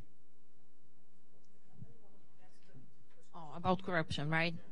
Well, the Mr. Bolsonaro program is not very clear, not very transparent regarding the oil and gas sector. He's saying it has to grow, and he is pro-fracturing and nothing more specific.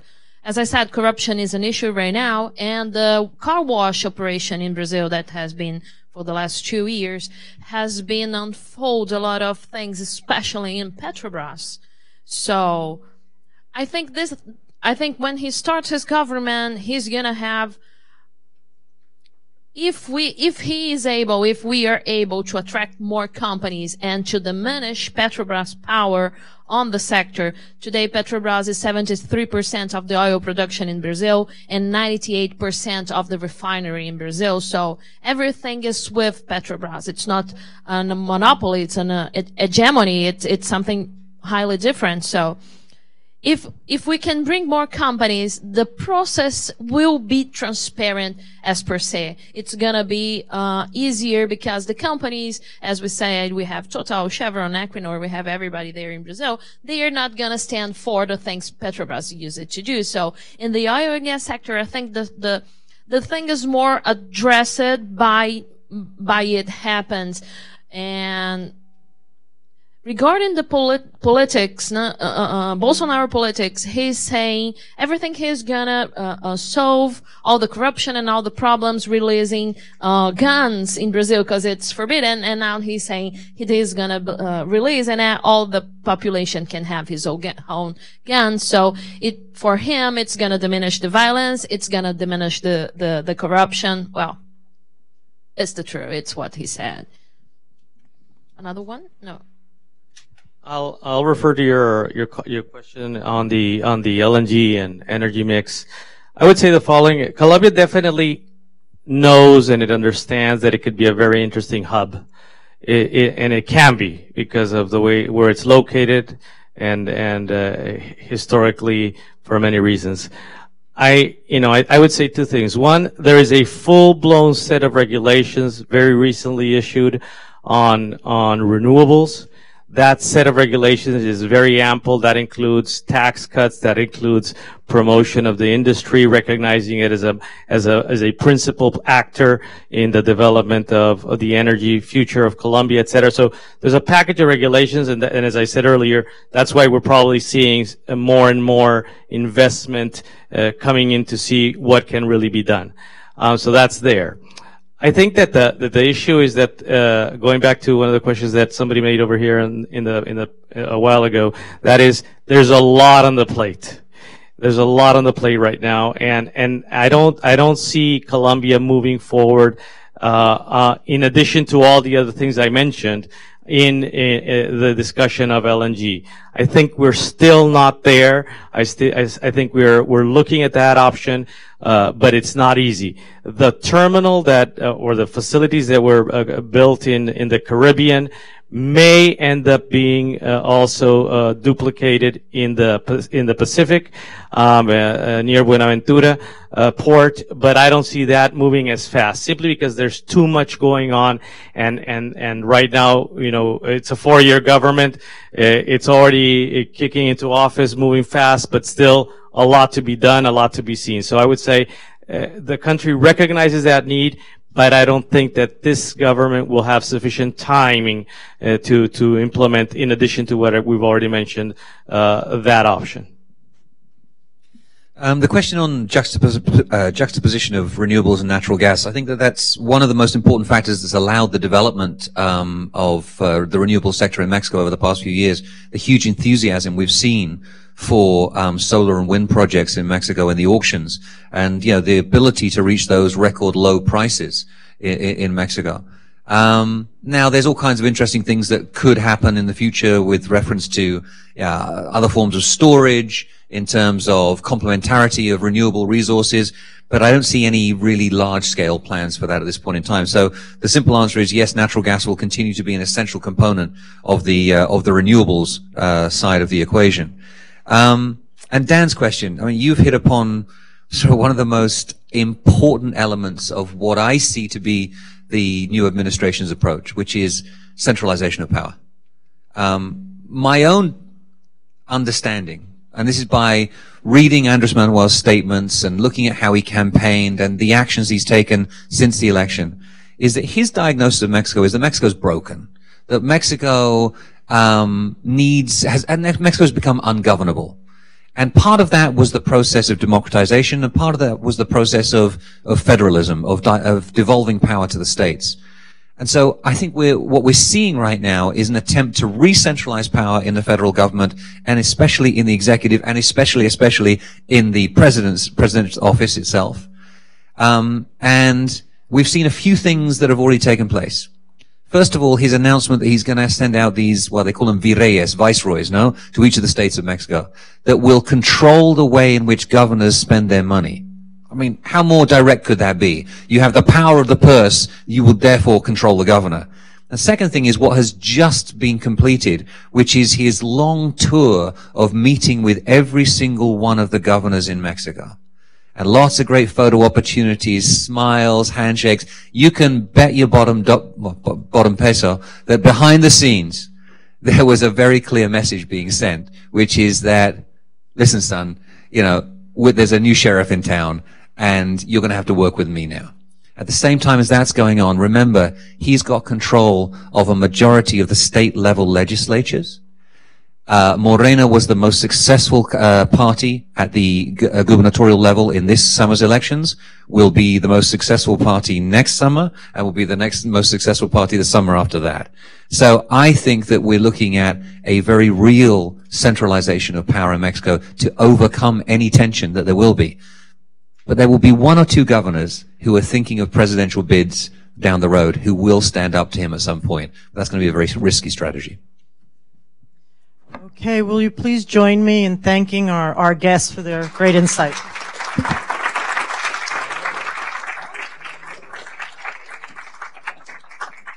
Thank you. We'll just take a 10-minute coffee break and then come back for the next panel.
Everyone, we're going to get started with the next panel so that we wrap up on time and everyone gets their lunch at 1 o'clock.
Okay, well, I'm going to go ahead and start introducing the panelists as people come back into the room.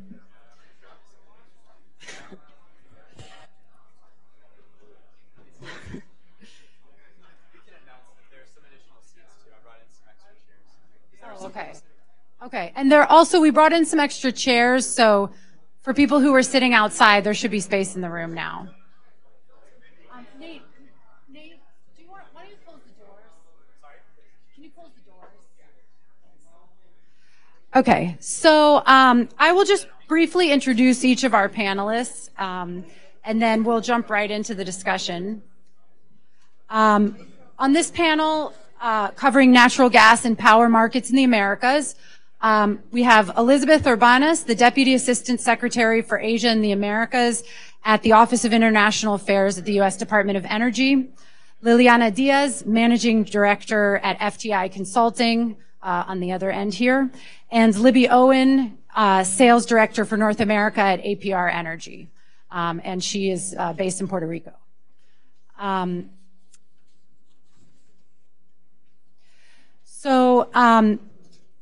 this panel, we'll look at gas and power markets. Natural gas demand is increasing in Latin America across all sectors. Power generation, industrial applications, transport, wind and solar generation is also increasing rapidly in order to meet growing energy demand. The rise in U.S. LNG exports is benefiting Latin America because of the short transportation distances, the availability of small-scale and flexible LNG sources, and the lack of destination clauses. Several countries in Latin America are also looking to increase their own domestic production, especially in South America.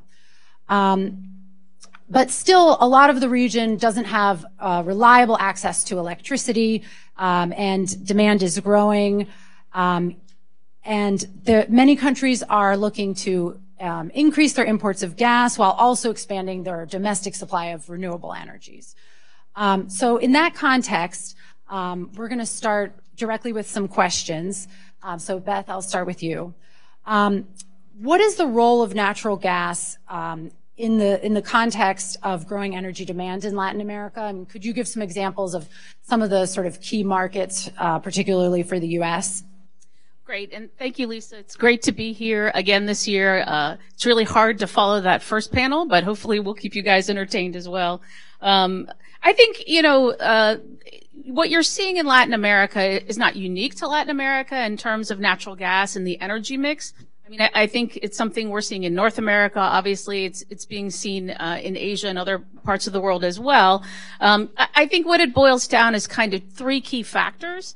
One is obviously from a reliability perspective, natural gas is abundant and available right now, and as major producers of gas are coming onto the market, particularly in the LNG area with the United States, also with Australia, Mozambique, a number of other countries around the world. You have much more liquid gas markets, and it makes it a much more attractive fuel source for countries that are looking to replace things particularly like heavy fuel oil, coal, and also diesel, which are all have been commonly used traditionally in Latin America. And we see this particularly in the Caribbean. We see it in Mexico as well, where you are seeing heavy fuel oil, diesel, and coal all being replaced by either liquefied natural gas, particularly in the Caribbean and South America, and then in Mexico with U.S. piped natural gas going into Mexico, which you've heard a lot about in the first two panels.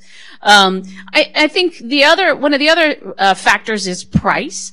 Price is always a factor, and I think right now with oil prices tending to go up, and also with some price volatility envisioned, that I think more countries in Latin America are looking at considering natural gas as an option. We've seen this particularly in Central America. Honduras is doing a tender. It could be for either HFO or for natural gas, but they are looking at those opportunities. And so we're seeing some traditional countries that have traditionally used fossil energy in the form of HFO and diesel, looking at opportunities for natural gas as it's become more abundant, as there have been more import terminals popping up all along the coasts of Latin America. I think the other important factor is the environmental concerns that a number of countries have. A lot of countries, particularly in their large cities, have smog and emissions problems. Natural gas obviously is a very clean burning fuel, and it's a great way to get at some of those problems. And I think we see a number of countries taking up natural gas for those reasons, not only in electricity generation, but also increasingly in transportation, where a number of Latin American countries have been very innovative in their utilization of biofuels in the past, and several of those are moving to look at compressed natural gas and other natural gas in bus systems and in other forms of transportation. Mexico City has a very nice program where they have a lot of compressed gas buses in the city, and they've been fairly innovative along with a number of other countries. So the other thing is just, again, reliability of the grid. As we see more and more access being provided and more demand, particularly in areas that are, Latin America has a lot of large geographic areas. It's not like Europe.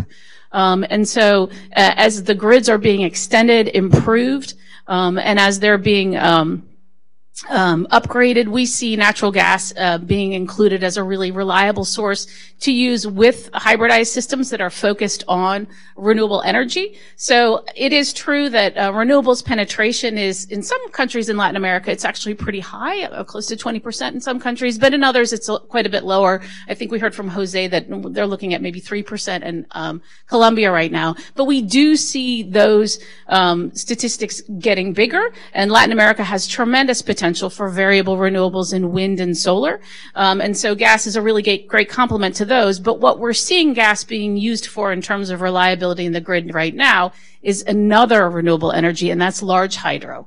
So particularly South America, but also Mexico and Central America, hydro has been a very significant part of the electricity grid for many, many years now. It's very important there. And so as we see weather variability becoming more of a factor, and we see growing need for electricity in these countries, we see gas being substituted, being brought in as a way to provide that reliability. Well, that's interesting. And about the transport sector, a month ago we held our 4th annual Latin America Clean Transport Forum in Argentina. It mostly focuses on electrification of the transport sector, but they did actually mention a lot Vaca Muerta and that they want to use the gas from Vaca Muerta for transportation. So some of the things you said relate to Libby, what I wanted to ask you. So, I mean, as I mentioned, you're based in Puerto Rico. Your company provides kind of emergency energy solutions, particularly with natural disasters like hurricanes. So what do you think, what are you seeing these countries doing that's new in terms of boosting reliability and using either gas or renewables to do that? Hello. Hi, good morning. So as you mentioned, I've spent the past year or so in Puerto Rico following the disastrous hurricanes Irma and Maria. So I'll speak specifically to Puerto Rico and my experience there. As you mentioned, my company, we do provide temporary emergency power solutions. So it was, well fit for Puerto Rico, given that their entire grid collapsed following those disastrous hurricanes. 1 million people lost power after Irma, and then the entire island went black after Hurricane Maria. So that was not only it was not necessarily a power generation issue, it was more the transmission and distribution side of it. So Puerto Rico, the majority of their power generation is actually in the south of the island, while the population is in the north of the island. So once the transmission and distribution that runs from the south to the north of a very mountainous terrain, that therefore crippled the entire island in terms of power. So what we did is we deployed 3 30-megawatt mobile gas turbines in San Juan at one of the utilities' existing power stations and plugged directly into their substation, and therefore helped to provide grid stability for the island, particularly for San Juan.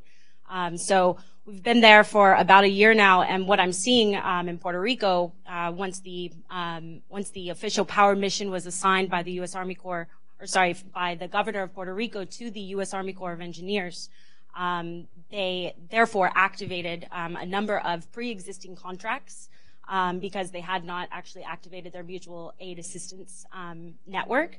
So they ended up using pre-existing contracts to do a fair and competitive bid on a fast-track basis. And that covered both power generation contracts for emergency generators as well as transmission and distribution. And the reason I'm saying that is because what I'm seeing more and more, not only in Puerto Rico, but also throughout the Caribbean, is that islands, these island nations are, becoming not necessarily more resilient. They're working toward becoming more resilient and therefore working to create relationships, mutual aid assistant networks if they haven't been created already. Take CARICOM, for example.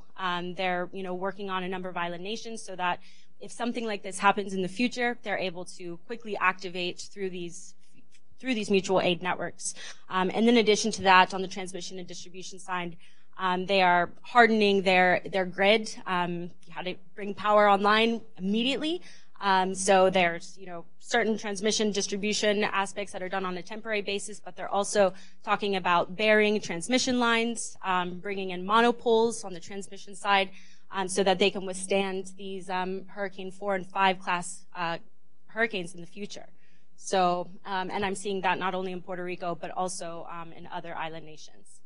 And there's also, I've heard discussion about focusing on microgrids so that you're not so dependent on the national grid, and that's especially works well for solar. Do you think that that's that we're going to see a real boom, or do you think that's a sort of game-changing technology that we could see on a large scale? Is that more just small and for very specific areas? And what would depend on being able to use those systems more? I'm seeing more and more throughout the Caribbean microgrids actually becoming a reality. I've been seeing more tenders. You mentioned, Beth, earlier, more tenders coming out for these island nations for not only contingency planning, so doing a tender for a short list of companies that, as and when something should happen, they already have pre-negotiated master services agreements, and therefore are not necessarily having a gun held to their head, for insanely high pricing, for a disaster response effort. And that's on the emergency side of things. And then on the microgrid side, like I said, I've seen various tenders that have been released, and not only on the community-based microgrids, which I think is really exciting, particularly on the renewable side, but also on distributed generation, 10 megawatts and above. It's exactly what they're doing in Puerto Rico. Being strategic and placing these distributed power generation plants at the load centers, but on a smaller scale, so that another situation in the future does not happen where you have a complete collapse because your people are in the north and the power generation is in the south, and the transmission and distribution goes out. Mm-hmm. Well, Liliana, I'll also ask you something sort of related to that. When we think about right now, there is an increasing amount of gas coming into Latin America. One of the questions about to what extent that will grow in the future is there really potential for wind and solar to expand so much to the extent that they will displace gas? How do you see those fuels interacting in the future? And what do you see, especially in like some of the larger economies? What policy direction is being given for different fuel sources? Are certain ones favored more than others? The South American region is highly reliant on hydro, and we, looking at the experience of Brazil and Colombia recently, know that climate change has impacted the ability of countries to use water resources for power generation. And because of this high reliance and the cost that that results in having to bring thermal generation that is actually quite expensive when it is not necessarily available, the fuel in the country, creates a problem of reliability of the system. And because of that, countries have looked at the development of other renewable sources available, not traditional solar and power. And that has been the case of countries such as Colombia, that we have heard of, Peru, and most recently Argentina, that are trying to send a policy signal to try to bring investment in order to diversify their electricity matrix. These investments or these policy signals have been well received. In Argentina, for example, the Renewable project has been very successful, and around 147 projects have been contracted, equaling to 4.4 gigawatts of renewable energy that will come online in the next few years, and that will pose a problem for these countries' electricity systems to integrate these renewables into the matrix. And the reason why it is because of the intermittency of renewables. To successfully integrate them into the grid, you need backup generation that can ramp up quickly to meet demand when renewables suddenly drop from the supply stack. And natural gas has been a fuel that has been considered as a possible solution for backup generation to firm renewables, because it is abundant, it is relatively clean compared to other fossil fuels, and it is also less capital intensive. And given the auspicious production situation in Argentina and Brazil, and the fact that in countries where gas is not necessarily abundant, solutions have been attained in the form of floating regasification terminals, gas presents a solution for the firming of renewables. The problem of gas as a long-term option for firming renewable power in a carbon-constrained world is the issue of methane emissions. Because when methane is released into the atmosphere, it captures the heat of the sun and it warms the atmosphere, so it contributes to climate change. To address the issue of methane emissions, technology is needed to improve early detection, to quantify more accurately the level of leakage or emission, and to try to mitigate or even eliminate these emissions. At the same time, technology can also propel other suitable solutions for firming renewable power, which are mostly related to battery technology. If and when batteries become a cost-effective solution for firming renewables at a large scale operation, then most likely than not, we will see gas being displaced. And what about on the production side? So for Argentina, for example, what do you think about, I mean, is there really potential for Argentina to end its reliance on gas imports to really grow domestic production? Do you think that the current kind of economic crisis is affecting gas production there? What's your outlook? Okay, Argentina is in the first semester of this year been very successful in increasing production, particularly coming from unconventional resources in the Vaca Muerta region.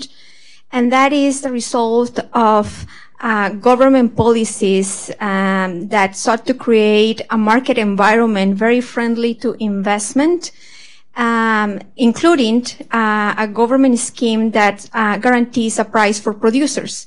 And this scheme is going to be in place until 2021. Even though the prices that are paid to producers will be reduced throughout the years, the producers will still receive a guaranteed price, which provides the level of certainty and stability required for further investment in the development of this resource. So even though Argentina is undergoing a major economic crisis at the moment, I don't expect that to affect terribly the development of Vaca Muerta resources for major producers, major operators that have the capacity to tap international markets to secure financing to execute investments. The problem is with the small and medium-sized players, particularly oil service companies that are unable to secure suitable financing because the domestic market is not offering an interest rate that is workable for them, and that now the highest interest rates in the world. Yes, I think it's 45% or so. Oh, well, my figure was outdated. So it is with these small and medium-sized operators that the problem lies, and if they are unable to secure financing, they will be unable to expand their operations to meet the demand for the services. Also, the other problem that can hamper production is lack of infrastructure. And here I am thinking specifically of transport infrastructure that brings Vaca Muerta supplies to consumption centers. Recently, I heard a couple of reports on instances in which the production levels were beyond the capacity of the pipeline network to bring production into consumption centers, and therefore producers were forced to reinject gas, and in some instances when the pipe couldn't resist or couldn't accommodate all the gas being injected, having to flare gas, which is uneconomic and of course creates an environmental problem. Okay, Beth, let me go back to you. So, I mean, you talked about some of the need for natural gas or the demand for natural gas in the region. What is the U.S. government doing, working with these countries? Is there sort of an active strategy to further open these markets, or? So I think we're doing kind of two sets of work. One is focused on the U.S. side of things, and particularly at the Department of Energy on the regulatory side of things, in terms of exports. And then the other side is exactly as you said, building capacity in some of these countries, particularly in the Caribbean and in Central America and other countries, so that they can bring more gas into their countries and make that an attractive prospect for the private sector. And so on the U.S. Department of Energy regulatory side, what we're doing is we're actually looking at facilitating the export of small-scale LNG. So this is ISO containers and other small-scale LNG shipments that are currently, at the moment, going out of ports outside of Miami, and then there's a few other places as well that are considering increasing exports of these containers. So, you know, we at the department propagated a rule last year that has now gone through the process that essentially expedites the approval process for the export of small scale LNG. So you don't need to go through all of the rules and the assessment period for larger scale export terminals, and so this we're hoping will greatly increase, and that has just been finalized, that rule, in the past month and a half. So we're very excited about that. We think small scale LNG exports to the region, particularly, as I said, Latin America, particularly the Caribbean, but also other destinations in Central America and other places, is going to be critical, because these islands, even if they have distributed generation with microgrids, a smaller scale container is going to be a much better option. You can pull the ship up to the port, you can unload the ISO container onto the back of a truck, and you can drive it where you need it to go. And so we view this as something that can be extremely valuable for a lot of countries in the region, particularly the smaller ones that don't necessarily want to invest in building a large-scale LNG import terminal. There are going to be some countries like Panama that happen to be on a canal and could actually bunker fuel for ships at some point that are going to be more interested in building a larger scale terminal, as AES has just recently opened one in Panama. But there are a number of countries that are not looking to import LNG long term. Brazil, Argentina, they're looking to develop their own domestic resources, and that will happen over time. But in the meantime, other countries like Chile may need longer term gas resources. But in the meantime, it's useful for them to either make the investment and build an import facility, or choose an FSRU, so a floating storage regasification unit. Again, drive the ship up to the pipe, turn the switch on, and you've got the gas. It's a lot more effective and a lot cheaper than having to build the infrastructure. Obviously, with FSRUs, you still have the issue of pipelines and getting pipe gas around, whereas with smaller scale, it's much easier to transport smaller scale. And you're seeing that a lot in a lot of countries, not just for generation purposes, electricity generation, but you're also seeing it for industrial applications. So in Jamaica, Red Stripe Brewery, they are running all of their equipment off of ISO containers right now in LNG. So there are a number of resorts in the Caribbean that are also using ISO containers. They're also great for reliability. We have heard stories of resort facilities in the Caribbean that when they take a look at the weather and they see the hurricanes coming in, they order a couple extra containers and park them in the back lot. So it provides a lot of flexibility, and it's a great source, and it's a lot cleaner than diesel or fuel oil. Libby, what do you think about the potential for small-scale LNG in the Caribbean? Yeah, so to build upon what Beth was saying, so the first two countries or island nations in the Caribbean to import smaller scale LNG via ISO containers, Barbados and Puerto Rico.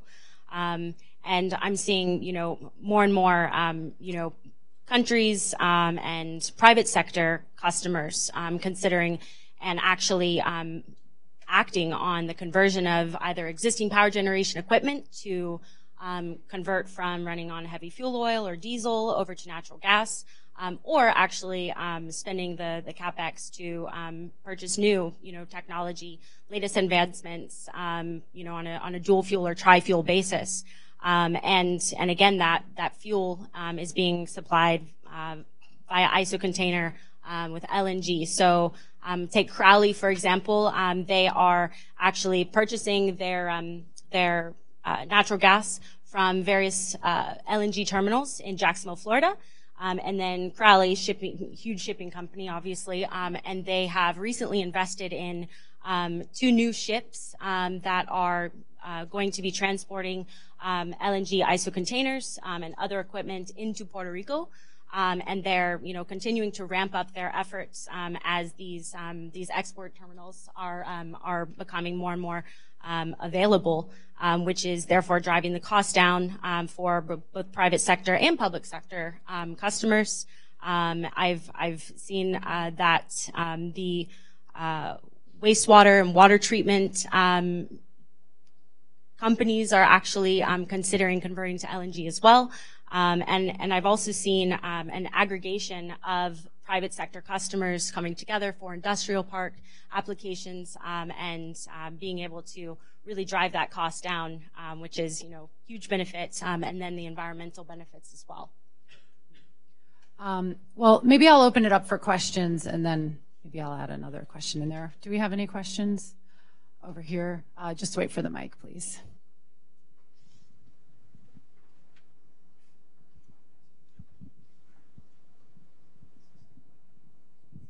Hi, my name is Neil Borland. I'm with Deloitte. This is not a gas question. It's a power markets question. We discussed a bunch today about a move towards more nationalism in Latin America and more of a push towards energy self-sufficiency. I was wondering what your thoughts were on what impact that will have on cross-border power trade in the region and the development or lack thereof of any regional power pools and, in the longer term, regional power markets. Maybe we'll take one more question. Yes. The mic's coming. Thank you. Hi, James Souser with Mitsui, and my question is actually about renewables, specifically within Colombia.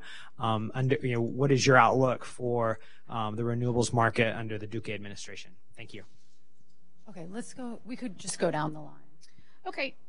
So on the first one on power markets and integration. So, I think it's a topic actually we think about a lot at the Department of Energy because we actually are fully interconnected with Canada in terms of our electricity market and our grid and our regulatory system, and we are increasingly interconnected with Mexico.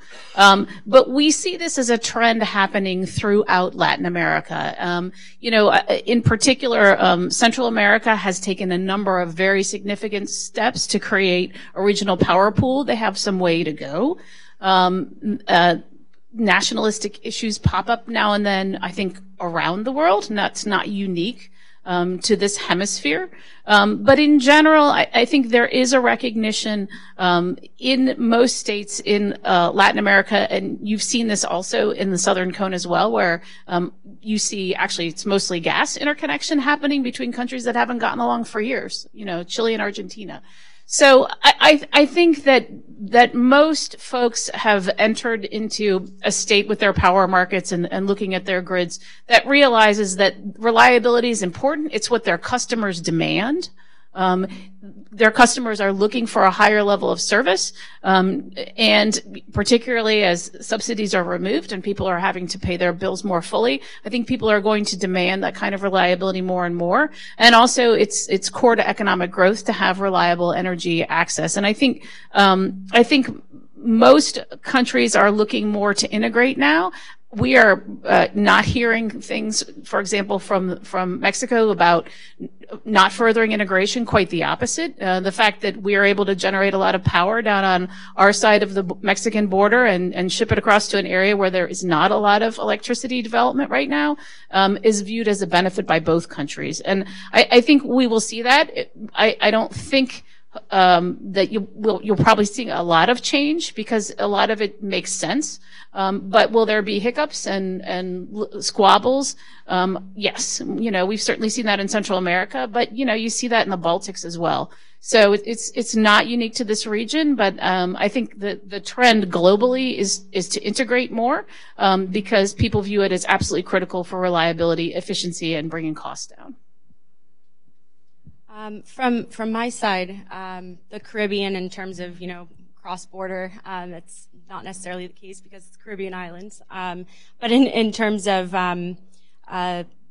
what existing, fuel terminals and existing companies such as AES and New Fortress Energy, the hub and spoke model, where they have massive fuel terminals, and now they're actually signing smaller scale, shorter term offtake agreements with other islands, and being able to capitalize upon the strategic geographical location to not only lower cost because of the cost of fuel, but also because of the shorter distances in order to transport that fuel.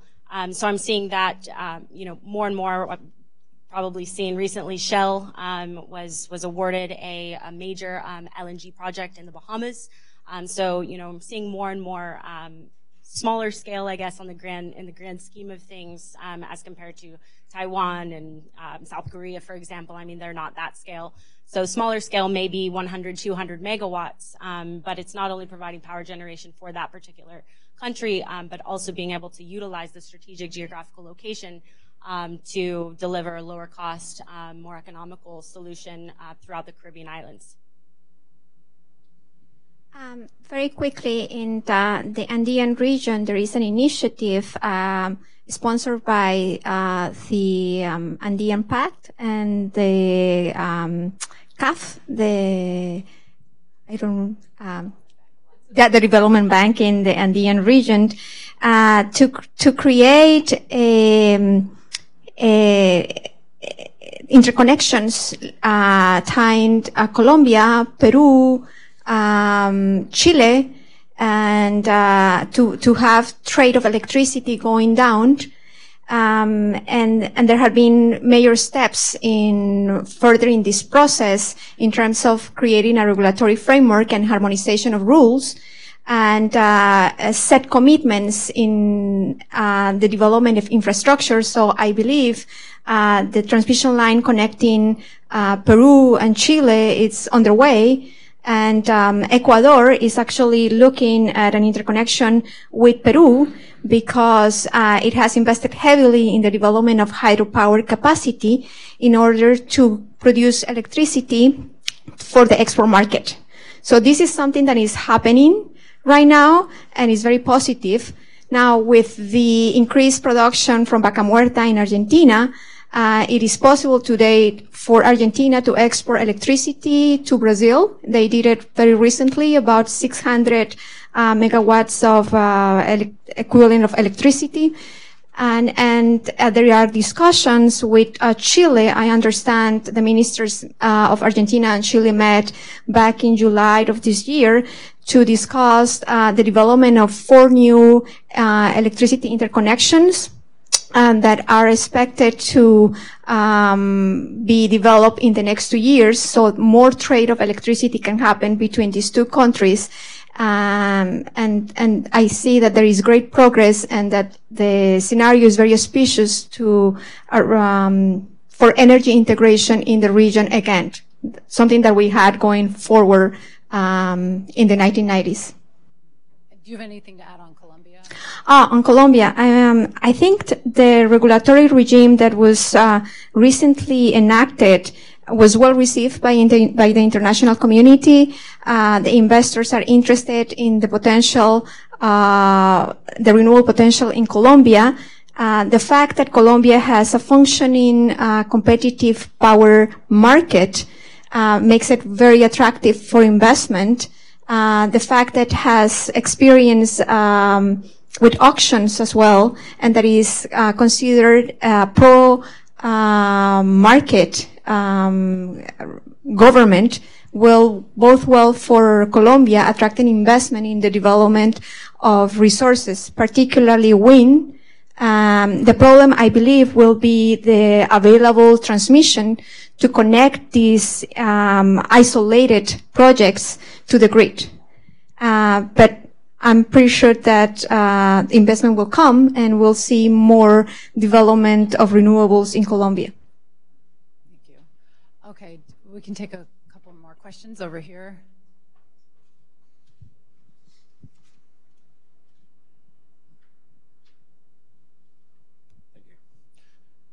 Thank you. Juan Uriburu. I'm a legal consultant with Consultar. I'm from Argentina, and I'm glad to hear that a lot of people are talking about Argentina, and I'm wondering whether the current regulatory framework, as the panelists mentioned, is encouraging grid interconnection, especially exports of gas and electricity to Chile and to Brazil. Is there any concern from the U.S. point of view about the players who are implementing this? Basically, I know that my question is most for the following panel that is going to be dealing with China and Latin America, but basically the state-owned Chinese enterprises are very involved in hydropower development like Quechua, and very involved in Vaca Muerta like Sinopec, and very involved in renewable energy such as Shanghai Power. Is there any concern from the U.S. point of view, and I guess my question is directly addressed to Ms. Urbanas, whether American companies are losing ground towards their Chinese competitors in South America? Thank you. We'll just take another one. Yes. Hi, David Modis.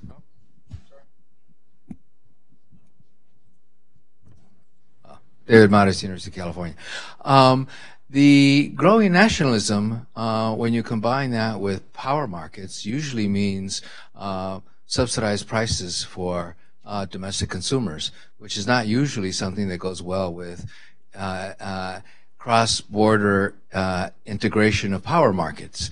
So I wonder, given not only the increase in nationalism in Latin America, but the fact that lots of these countries are having severe economic problems, which means austerity programs, which means governments that are very concerned about the price of power to their citizens. I mean, what do you see as the impact of nationalism, financial crisis, and the efforts to develop these power grids?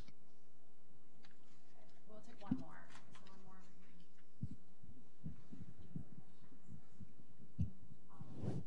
Okay, well, I wanted to add one question just to talk more about Brazil, Liliana, and if you see, what you expect on the gas production side, and especially with the changes with Petrobras, where it's divesting, all the sort of non-core areas, including gas distribution. Do you think that that's going to affect the sector, and do you think that Brazil will be successful? The idea is to attract investment from other companies besides Petrobras. Do you think that they'll be successful? So maybe we could start with you and then go this way. And I think also the Argentina regulatory question would be for you. Okay. The Brazil has tremendous potential on natural gas. The problem with that potential, it is that it is tied to the development of oil production, because natural gas is a resource associated to oil production. And the rate of extraction of natural gas highly depends on offshore oil project economics. So having said that, another impediment to greater production of natural gas in Brazil is the lack of infrastructure that leads to high levels of natural gas reinjection, and the fact that there is more or less one producer of natural gas in the market that is the main marketer of gas in the domestic country creates a lot of concentration and not so much opportunity for the expansion of supply and more supply being marketed in the market. To address this situation, the federal government has sponsored an initiative, a program called Gas para Crecer, that seeks to increase the level of competition in the market by designing a series of rules that will allow, for example, a better allocation of risk between the natural gas sector and the power sector, that presumably is expected to increase the competitiveness of gas in power generation. If that occurs, gas will have a possibility to compete vis-a-vis other fuel sources in power generation, and better prospects for enlarged domestic demand. And that will be a driver for further production. Now, Petrobras has been the market developer in Brazil, and it has taken the risk to develop this market. And in doing so, it has been given an ability to manage pricing. Now the company is seeking to refocus on core E&P activities and is hoping to sell assets that are not part of this core business, including infrastructure, transport infrastructure for natural gas. When players come into the market and there are clear rules about the use of infrastructure, third-party use, that will help tremendously the prospects for a greater number of players in the market that will work to expand the level of available gas, and not only domestically, but also imported gas. I believe that the prospects are positive for Brazil. It is uncertain whether Mr. Bolsonaro, who has come out and said about, I think a month ago, that he would push the Gas para Crecer project or program into a piece of legislation, will actually use its political capital to make this a reality. Because as the previous panelists mentioned, it is uncertain that his thinking is actually that pro-market, given that previously he has expressed a more state-led development approach. Do you have any comments about the Argentina question? I forgot which one it was. The concern about who is executing the investment. I think that who is executing the investments today, it's the result of the efforts of the prior administration that are bearing fruit right now. The Macri administration, I don't think, has been as close to China as it was the Kirchner administration. I'm not so sure that for the development of the resource, it matters who is investing. But I believe a greater diversity of players is what is needed to secure that investments will actually reliably come to Argentina.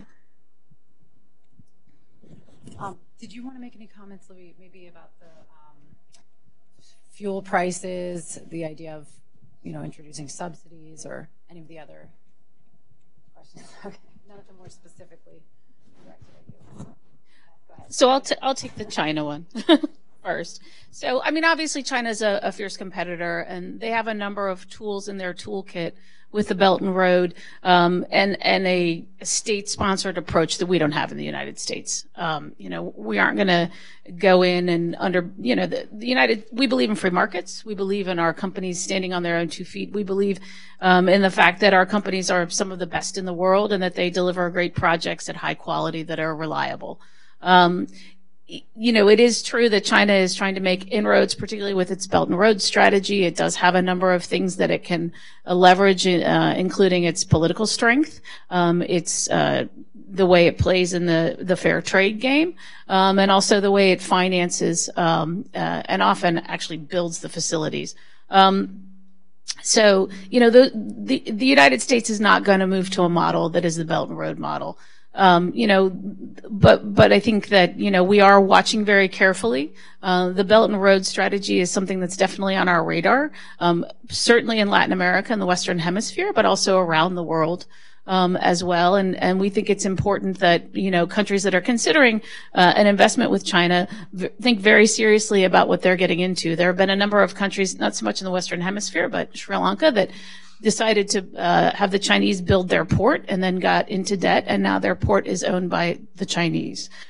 So, I think, there are a lot of lessons learned. There's a lot of concerns about quality of Chinese investments. I know the Pakistanis are not too thrilled with some of the power plants the Chinese have built them. And so, you know, there's certainly a role for the U.S. in the region. We've traditionally our companies have been very active in Latin America, and we'd like to see that increase. And we really, you know, we rely on standing on the 2 feet of our companies being the best in the world, bringing some of the best technologies in the world, and bringing real value for money in high quality projects in the region. The BUILD Act has also been passed, and I wish I could tell you more about it. They're still working it out, but I mean, there is some focus, particularly from this administration, at trying to facilitate some of our export-oriented projects overseas. And there's an effort underfoot to kind of reorganize some of our agencies, like the Overseas Private Investment Corporation, the Development Credit Authority at USAID, to try to make them a bit nimbler and allow them to participate in projects in a way that they couldn't before from a finance perspective. And so I think we're hoping that that will also help.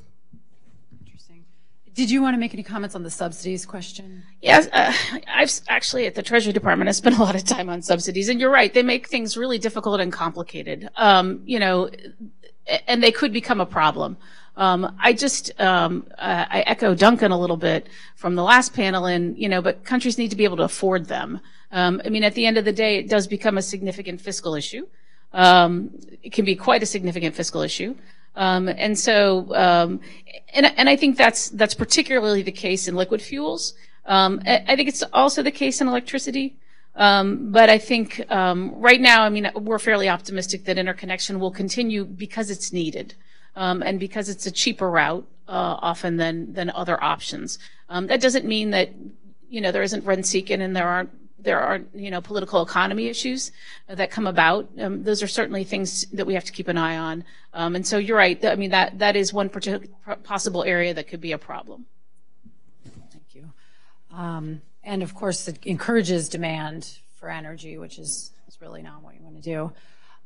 Well, we're out of time for this panel, and I will go now to the next panel on Chinese investment in energy sectors in Latin America, right before the lunch. So I really want to thank all our speakers. Fascinating discussion. We'll hope to have you again at the dialogue.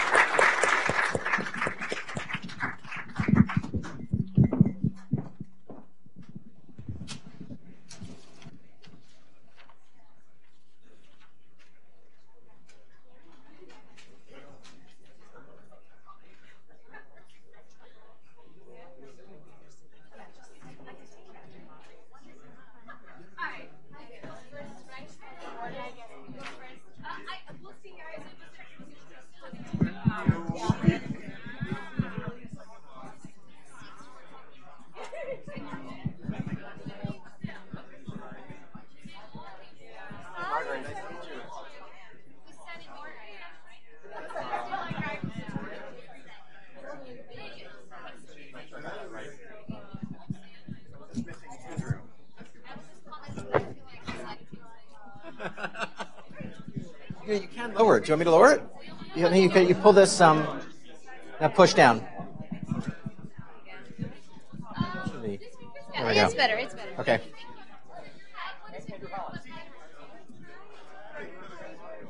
Andrew, hi. Nice to see you.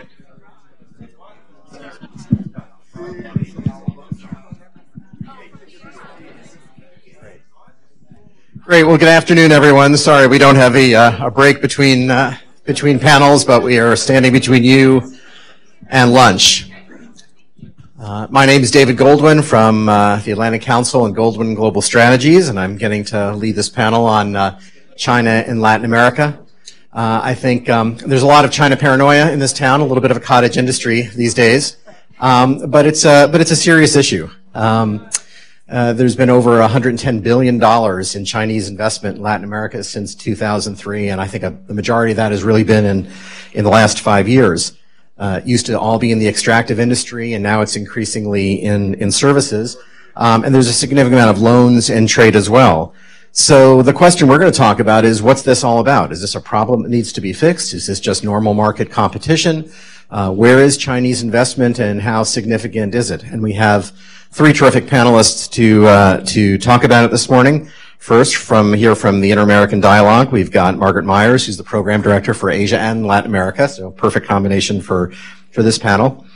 Susana Morera, speaking in her personal capacity, not speaking for the World Bank, but she's an oil and gas specialist in the energy and extractives global practice. And then Andrew Holland to talk about geopolitics, who's the Chief Operating Officer of the American Security Project.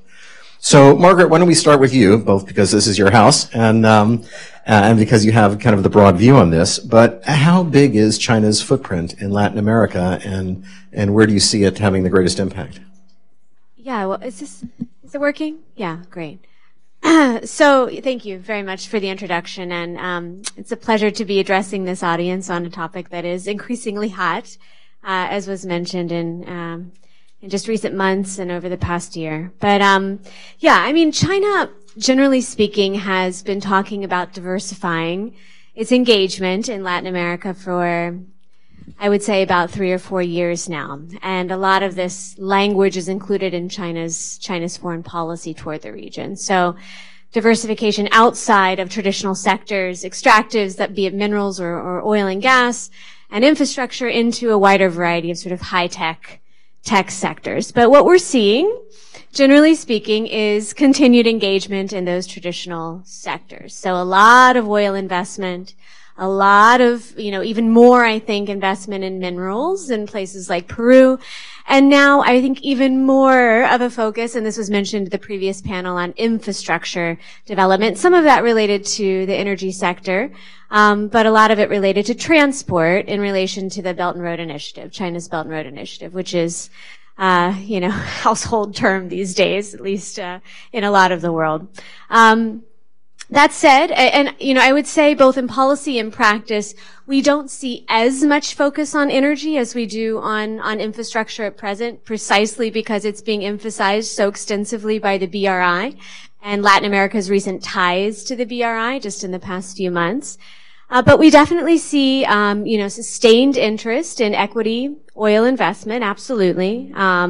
A growing footprint in Venezuela, despite challenges there. Some recent talk about joint ventures between CNPC and PDVSA, bidding on concessions in Brazil a number of years ago, and Mexico a little bit more recently, a solo bid by CNOOC in 2016, and offshore there.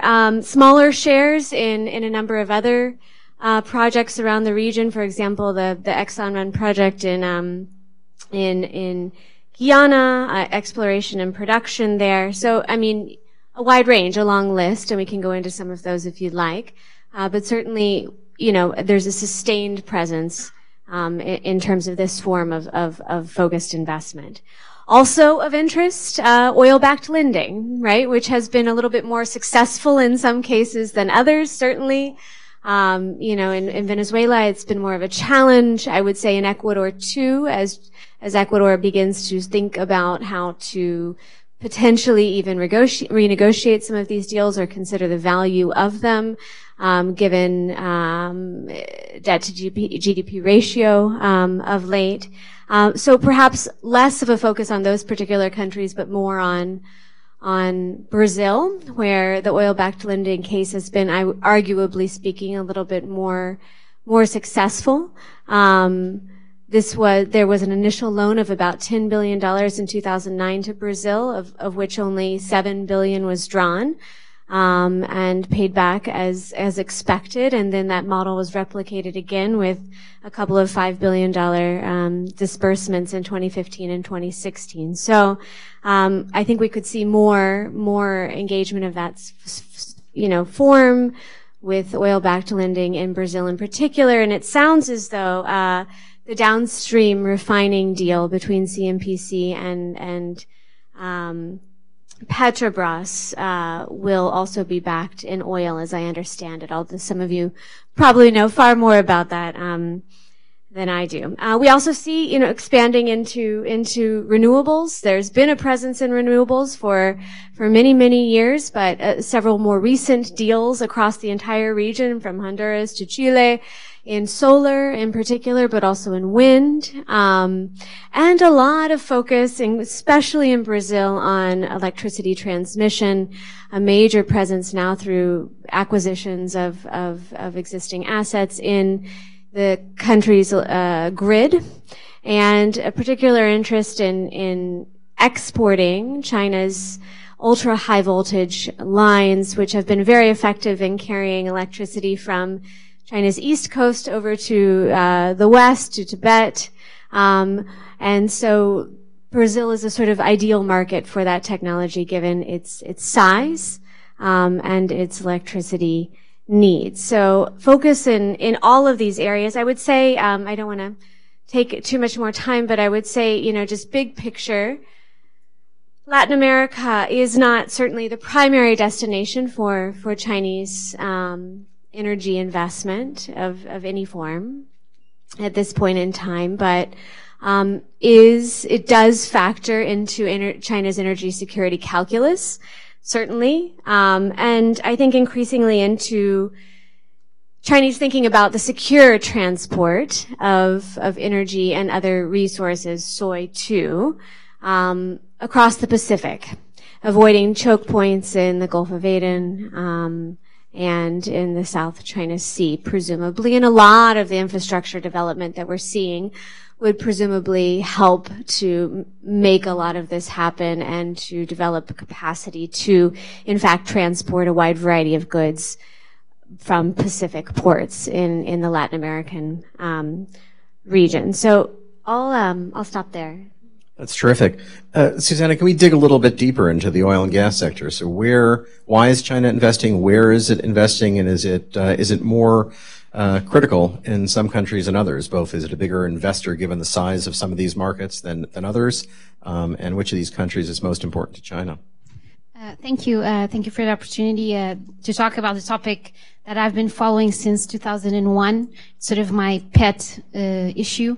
I wrote my dissertation about it, so I could spend literally hours talking to you about it. So my issue is try and focus on what is important to you today. So just before going into the countries itself, I just wanted to put things in perspective.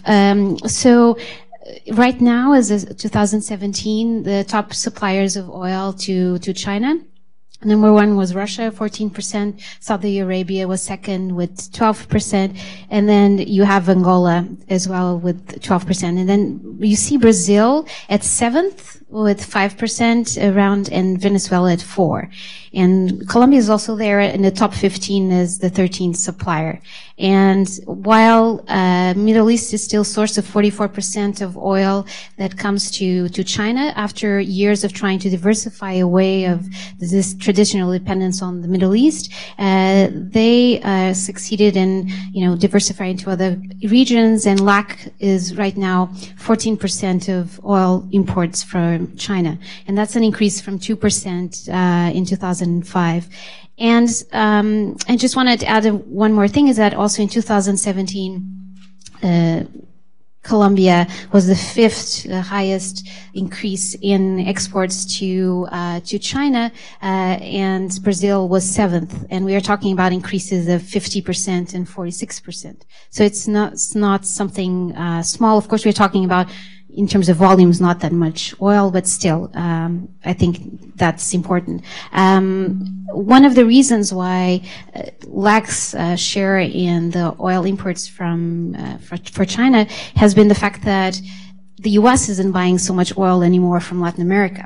So, oil goes where it's needed, so it's going to China. Then there's also, of course, what Margaret alluded to earlier, that some countries need oil, some financing, and they're using these loans for oil. So you have Venezuela and Brazil. But also you have another development, which most people here probably are aware, but 3 years ago, the Chinese allowed for imports of crude oil by independent refiners, and they prefer this low sulfur oil. And that means that Brazil is a very good candidate for that. And so they have been importing a lot of oil from China and from Brazil, sorry. And if you look at that, actually, that's one of the main drivers for the increase of exports from Brazil. So with that in mind, I wanted to just say that in terms of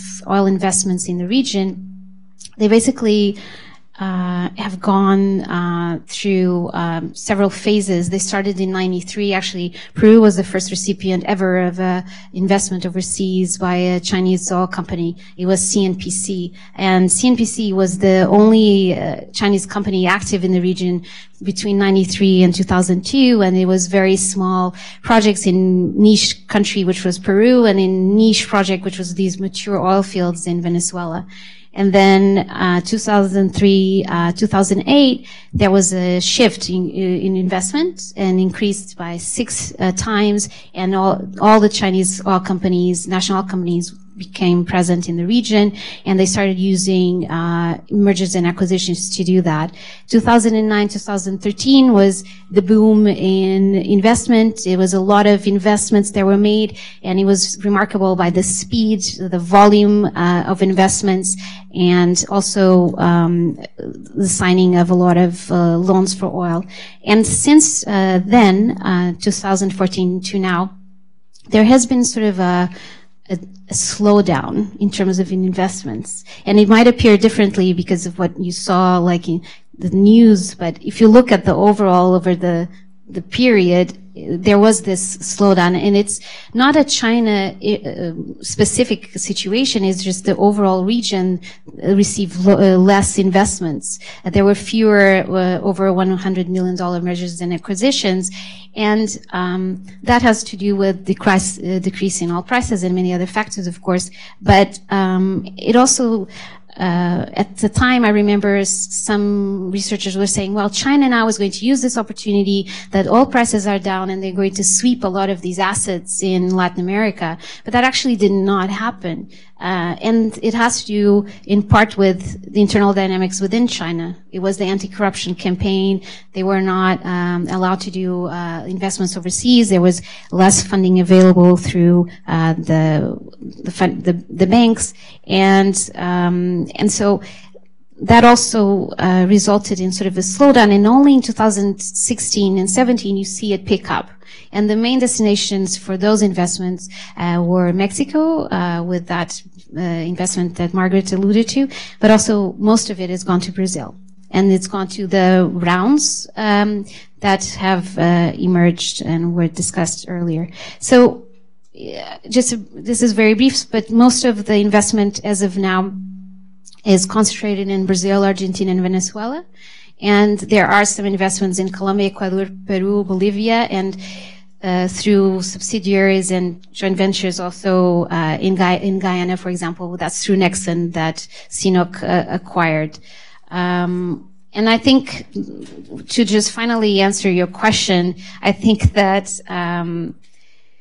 there is, in terms, for example, in Ecuador, China has a much more relevant position because of the small size of the economy and of the sector, where they have, through investments and particularly through the loans for oil, acquired a very strong position. And in Venezuela, of course, because of the situation, overall situation, and then the decline in oil and gas sector, China, of course, has emerged as a very important partner. In Brazil, the situation is a little different because Exxon was still the main company that made the most progress in the rounds that occurred. So it's not that the Chinese are dominating those investments, but of course, as the top destination for oil exports from Brazil, and also through the loans for oil, it's not insignificant presence, but it's not that my impression is not that they are taking over. So yeah, long-winded answer, so I'm sorry, but I'll stop there. No, that was terrific. And Andrew, let's turn to you next on geopolitics. As I said at the outset, China paranoia is a bit of a cottage industry. Vice President's speech a couple of weeks ago was pretty severe, almost a declaration of hostilities against China. So given the size, the nature of investment, is this something that the U.S. should be worried about from a geostrategic point of view? Yeah, should we be worried about it? It's a good question, and by the way, I'd say that the Vice President's speech was actually in our building. We're 2 floors down from Hudson Institute, so we were all locked out of our office for a little while they were doing that.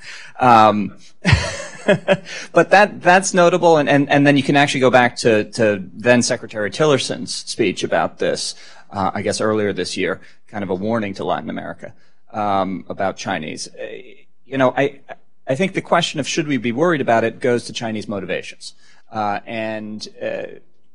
You look at that, and this is actually sourced from Chinese Ministry of Foreign Affairs, a report they did in 2016 on their engagement in Latin America. And so they list four objectives in their engagement.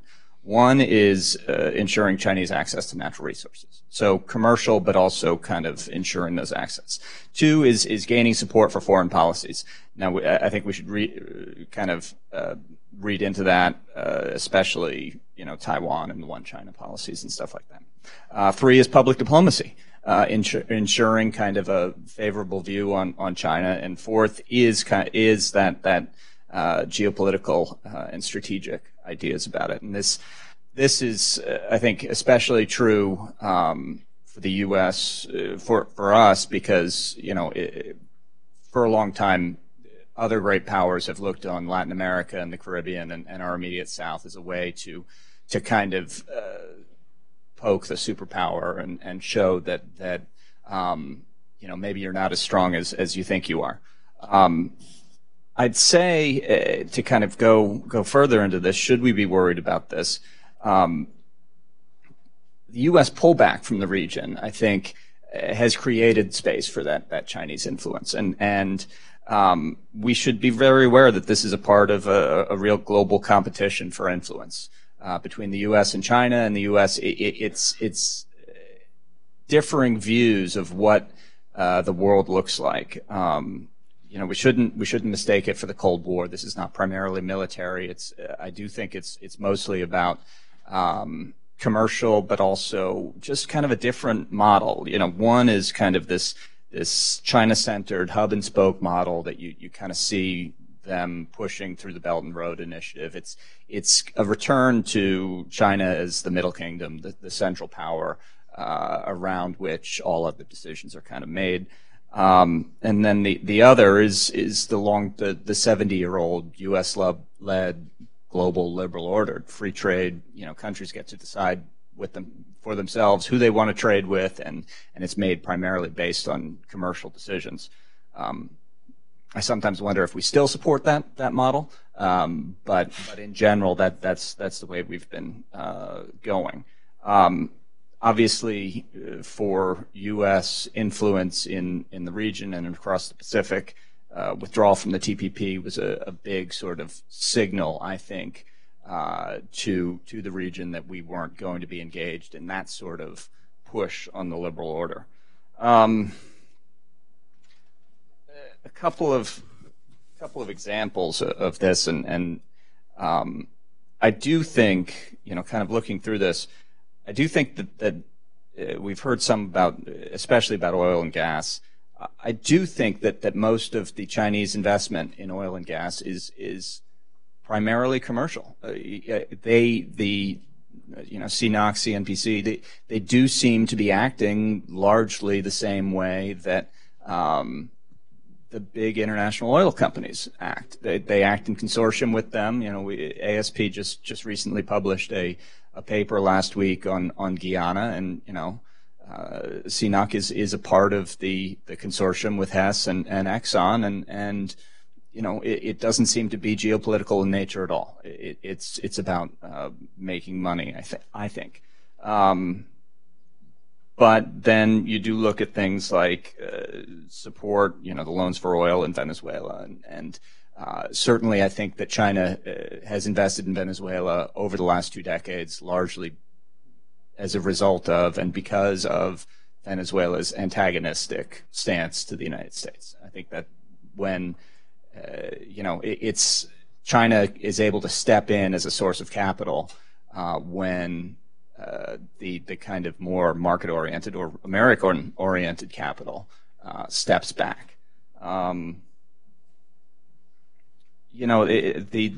other thing, and that I think is really interesting to look at when we talk about energy and also infrastructure is hydropower and dams, and of course that's become a big Chinese export industry, and it's a very different model again for what it's more the Chinese model of development, big centralized power plants instead of diversified and decentralized power plants. Decentralized power, decentralized everything. It's a different model, and I think countries and consumers throughout Latin America should be aware that choosing China is going through a different model and different path for development than choosing the other way. Well, let me press on a couple of these. I'll start with you, Andrew, but anybody can really jump in. So just looking back cumulatively from 2003, 60 billion of this sort of 110 billion is in Brazil. About 18 billion is in Peru. So the kinds of investments we're talking about in Peru are really copper mines and, iron ore and things that China needs for its resources. I don't think that China is a significant operator anywhere in Latin America. So in either of these places, does anybody think that is anything about more than securing access to resources? And in terms of competition, is this are U.S. companies being pushed out of either of these industries, or are the Chinese going for assets that, frankly, other people aren't that interested in competing for? Brazil is interesting because I do think that China is, especially the infrastructure investments, it is about helping promote Brazilian exports of raw materials, soybeans, oil and gas, other resources.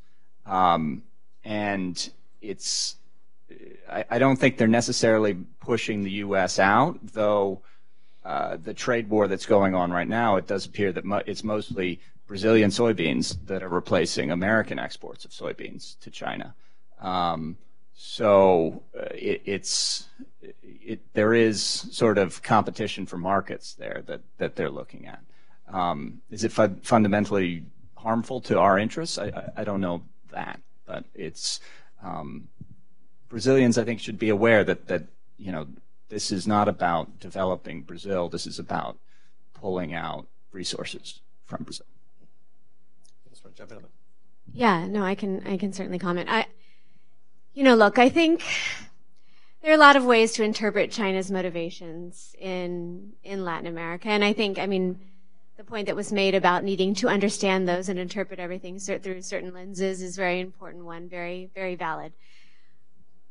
My take, after looking at this for, more than a decade, is that so much of what China is still doing in Latin America is motivated by, is led by the three tenets of the going out strategy, which, anyone who follows this has heard about ad nauseum, and so I'm sorry to bring it up again, but going out strategy, late 1990s, you're talking about three things. Access to export markets. You're talking about access to natural resources, the second tenet, right? And internationalizing Chinese companies and brands. And when we really think about what China's doing in the region, so much of it can be explained, I think, by those three motivations, those three tenets of the going out strategy. I think now we need to tack on a few other motivations, economic motivations in particular, when we're talking about China's own domestic economic agenda and structural issues, right? We need to talk about overcapacity, employment issues. We need to talk about, again, transport security for certain resources, trade facilitation, financial integration, these sorts of things that are being promoted by the Belt and Road Initiative, and that what a lot of these things that China is doing right now in Latin America can also be explained by some of those challenges and how they're going about addressing them. That said, with that as the broad context, right, we need to look at every single deal kind of separately, because some of them achieve some of these objectives, others don't, and some of them I do think are politically motivated, maybe not directly related to the United States, but certainly related to Taiwan. In some cases, I'm not talking about energy investment in particular here, but across the board, although some energy deals do have an economic diplomacy element to them. Where does the U.S. need to be concerned? Well, again, it depends on interpretations, but my take is, look, we need to be concerned about those deals, certainly not all of them, and there's a tendency to view all of these in aggregate here in the U.S. and get very, very concerned all at once.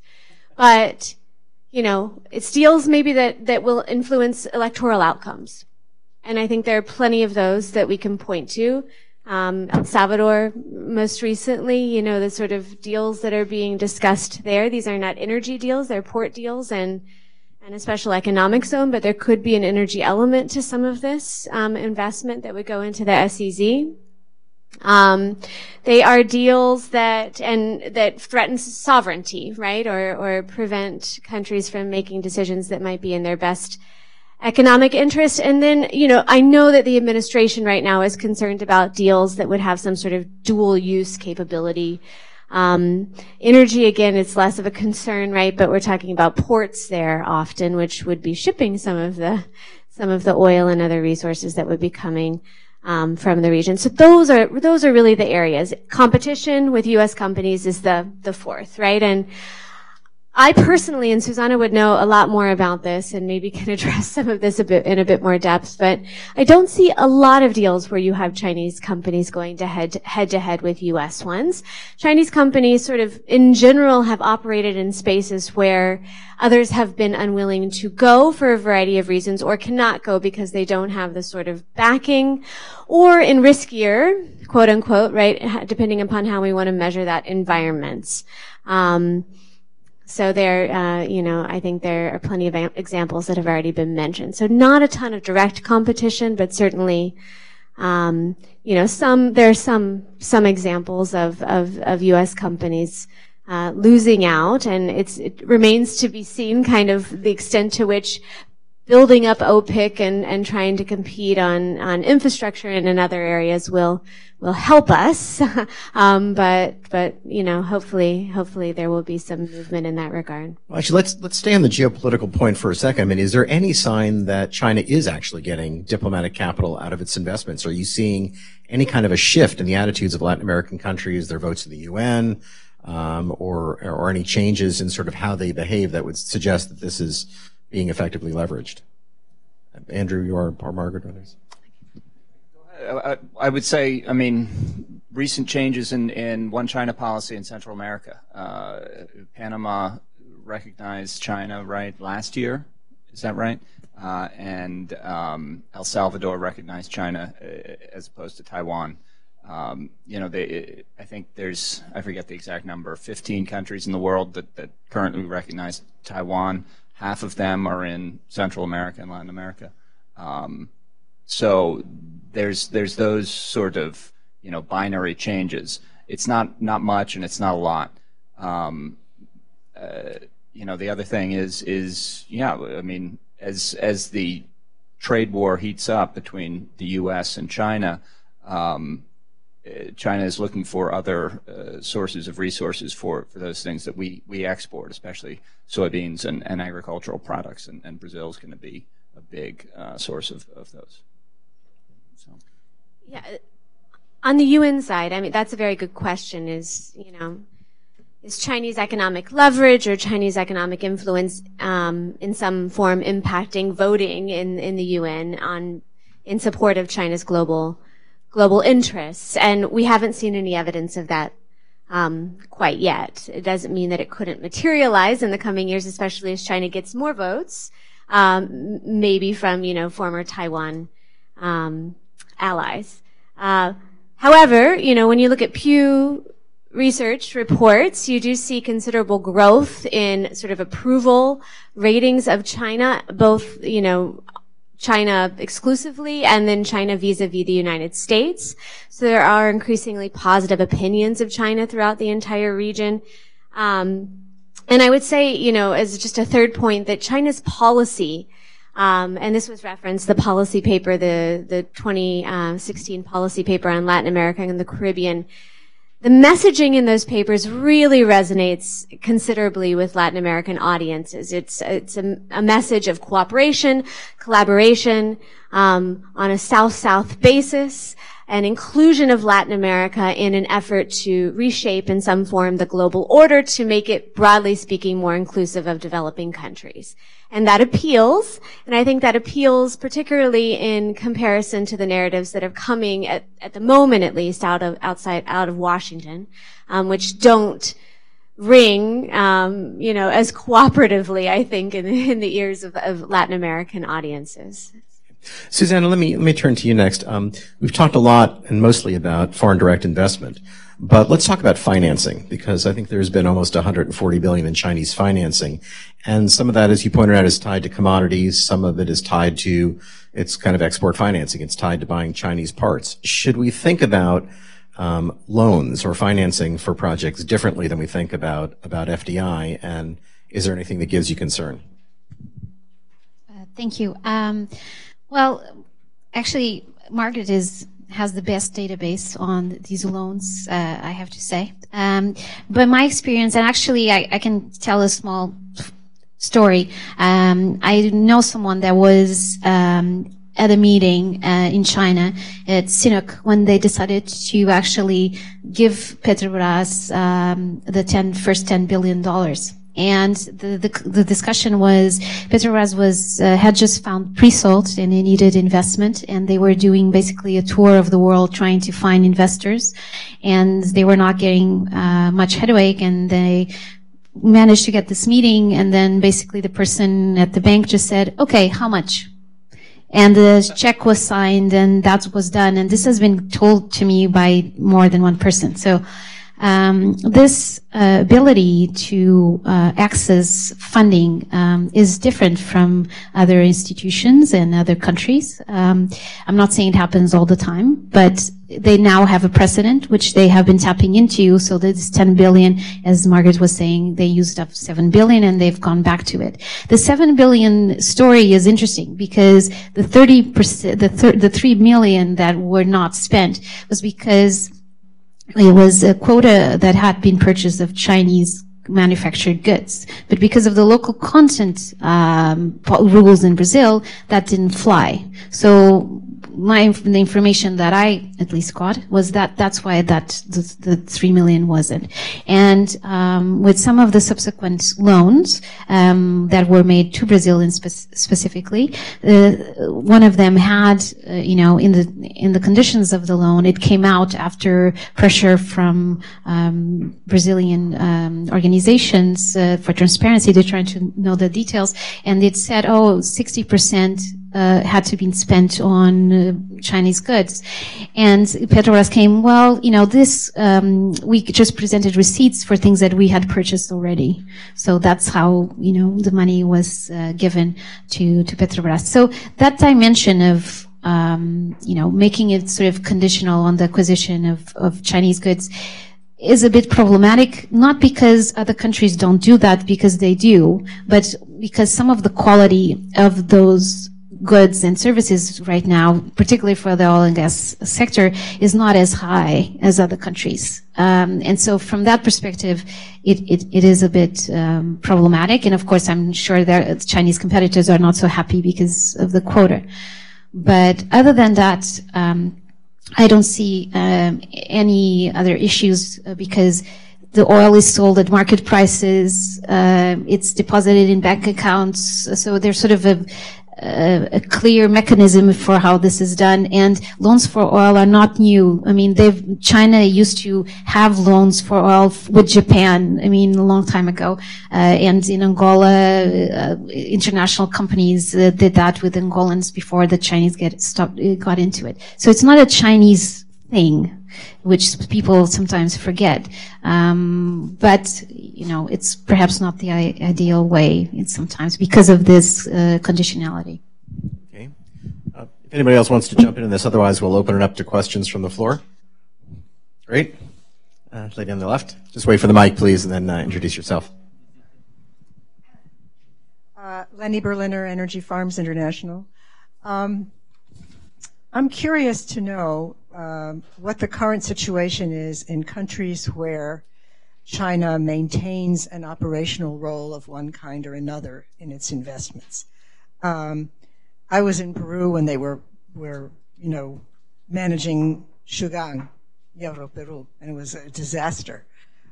In Africa, where I'm currently very active, they not only provide shoddy work, but they also prevent other people, Africans, from working on the projects.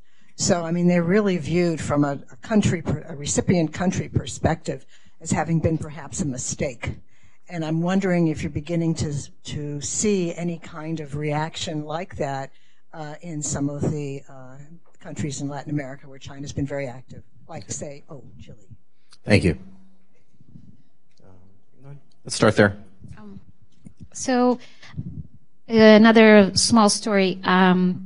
When CNPC arrived in Peru, they brought everything, including toilet paper, from China, and their cooks and their food, everything. So there has been an evolution over time in terms of that. And the key point I would like to make on this issue is that it really depends on the governments, on the host governments. So if the host governments have strong local content policy or strong labor legislation or strong environmental and social legislation, the Chinese do adjust and they do comply. They are part of EITI in Peru, for example. So it really depends on the host government side. The Chinese have been able to adjust. When there are not, so the constraints aren't there, they will do it as they do it in China. And that's, I don't think it's that strange. I wanted to make a point though, that there are differences also between the oil companies. So CNOOC is not the same as CNPC, which is not the same as CNOPEC. CNOOC is, was born out of working with international oil companies offshore. So it's very much like an international oil company, and it's very internationalized, and the purchase of Nexen makes that even stronger. CNPC was the oldest, upstream, 3 million workers situation. They're used to mature oil fields, and so it's a machine that doesn't work, and they basically like to do the projects greenfield, like they want to do it everything themselves. And then you have Sinopec, which is sort of like in between. They started imitating, in a way, the CNPC, but then they started to do mergers and acquisitions. And actually now in LAC, a lot of the things you don't see Sinopec, but it's Bridas or Repsol, because they own 40% here or 30% there. And that's sort of how Sinopec is moving. Yeah, I can make just another point on, frankly, there are huge differences also between mining companies and oil companies and infrastructure companies. And I would say at this point in time, perhaps the infrastructure companies, and of course some of them are operating in the, energy space, but are a bit less equipped to sort of manage local conditions than any of the others. The oil companies have been in the region for a very long time now, have learned a lot of lessons, and are implementing, in some cases, international corporate social responsibility standards that they've chosen to adopt. It varies considerably on a case-by-case basis.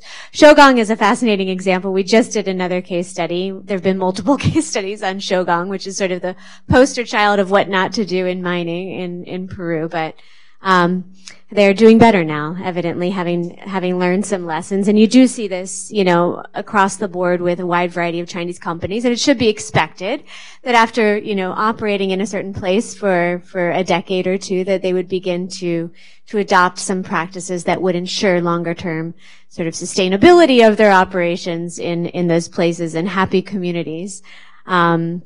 Which is, frankly, just good for their business in addition to being, somewhat altruistic.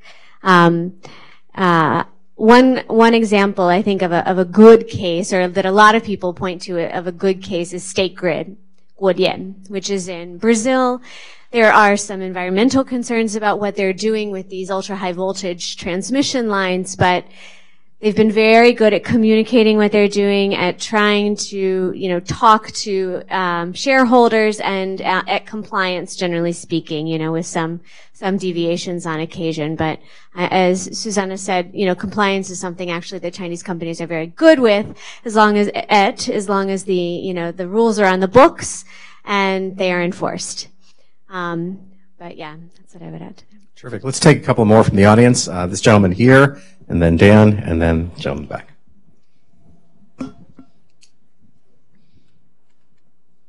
Hey, John Zhang from Rock Global in New York. It seems to me that almost all the investment in Latin America by Chinese companies are those state-owned companies, or country-owned companies. Have you seen any sort of smaller investment from private companies from China in Latin America? Okay. And then second question here from Dan Erickson. Hello, Dan Erickson, Blue Star Strategies, great panel. I had kind of a devil's advocate question. As someone who's also kind of followed this issue over time and, and followed this prospect of increasing Chinese influence, diminishing U.S. influence in the region. And obviously there's been some aspects of that that have been bad for the U.S. That being said, if China one day said, you know what, we hear you, Monroe Doctrine's back in effect, we're going to implement a 5-year plan to reduce all trade and investment with Latin America by 50%. Wouldn't that actually be more devastating for U.S. interests in the region in terms of prosperity and stability than this kind of increasing Chinese investment? That's great. And then last, my colleague in the back row. Thank you. So my question is on Brazil. So Bolsonaro has given a lot of statements in which he wants China to basically get out of Brazil. They own too many assets. And I see a clear contradiction there with his message, which is, I want to privatize as much as we can. There's a lot of state-owned assets that are inefficient and we need foreign capital to come in. So how do you see the China-Brazil relationship playing out in the Bolsonaro presidency? And then maybe a follow-up, which is more on the geopolitical side. Can we expect more leaders in the region in coming years to adopt an anti-China message? Because, there's eventually bound to be some backlash against China as their influence gets bigger. So can we expect this to become a political platform then to engage with the U.S. as in, hey, Trump, we want to deal with you guys again. We don't like the deals we get with China. Let's get better deals. I can see that being a big thing and that getting a lot of support on Twitter for some candidates in Latin America. So I'd like to hear your take on that. Thank you. All right, sure. You want to do the state-owned versus private companies first? Margaret, do you want to take that one? Or Sure, Susanna? yeah. No, that's another thing when we're thinking about, motivations, right? We really do have to distinguish between state-owned companies and Chinese, policy banks versus some of the other financing, Chinese financing that's going on in the region, right? And then private entities. And sometimes the line is a little bit blurred between the two, depending upon the case. But yeah, in the oil sector, it's largely the national oil companies, right? And they're CNOOC, Sinopec, CNPC, generally speaking across the board, right? And then some subsidiaries of and others. But, in other spaces, if we're talking agriculture, yes, you've got COFCO, doing the vast majority of the major acquisitions in the region. But then there are tons of small companies, medium-sized companies that are coming in and doing investments, some land purchase, but that's very limited, generally speaking, other sorts of investments in fruits and other things. So it really depends on the sector. Yeah, Huawei, ZTE, BYD, those are all. Right. Those are, Huawei's private, right? But, that's so that's where it gets a little blurry, right? But then there are those that are very explicitly, they're small, they are profit motivated, and have very few ties to any sort of government institution or official. In renewable, yeah, and that's the other. In renewables, it's a mix. But certainly I think, is Goldwind, I'm not sure. I'm not sure how they break down, but yeah, it's a wide range. Some of them are larger, some of them are smaller, and generally the smaller ones in particular tend to be private, if not sort of quasi, SOE. Okay. And then, Dan's question, this is good or bad for U.S. interests? Monroe Doctrine. I'm actually a fan of the original Monroe Doctrine, which was what we get caught up in a lot, and Latin America especially gets caught up in about Monroe Doctrine is, more the Roosevelt corollary, which is that, because Latin American countries were getting too far in debt to European countries, so this was back at the turn of the 20th century, they were getting too far in debt to European countries, then the U.S. had a right to intervene in their domestic politics. The original kind of Monroe Doctrine was that outsiders shouldn't be making new colonies in the Western Hemisphere, and I think that's right. And I think Latin America should agree with that. The problem where it comes into is, should we be, kind of talking about this, should the U.S. be involved if, the countries in South America and Latin America start getting too far into debt to foreign countries? I don't think that's, we should be going there, obviously. But yeah, no, it would certainly be worse off at this point if China pulled away. I think that's obvious. It's less money, it's less dollars, and the things that are driving economic growth for especially the big commodity exports, Peru, Brazil, Venezuela when it was growing, is the kind of the commodity super cycle that China was pushing. Was because of Chinese growth, they were sucking in commodities from around the world, and that's a hugely important thing. I don't know if that's a sustainable long-term strategy for those countries, though. They need to be thinking about what's their long-term development strategy, and maybe it's not just being a supplier of raw materials to China. I think becoming, actually developing their economy in a sustainable way is a better thing for them, and probably better for us too.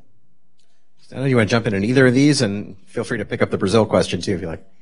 Well, I just want to say on the private sector dimension, the mining sector, it's very clear. You have the very, very large mining companies, but then you have actually a lot of very small Chinese, almost individual companies that go to Dominican Republic and Peru, and they actually generate, unfortunately, a lot of issues because they don't have the highest environmental and social standards, and that in turn sort of affects the whole image of Chinese investments. So even though some of the companies, the larger companies, are trying to adhere or are adhering to all the regulations, etc., but you have this in the press. So they're destroying the Amazon, or in Dominican Republic they're exploiting labor, or there's a lot of that, which it is true. And I know that Chinese government is trying to address some of those issues, but it's very difficult because these are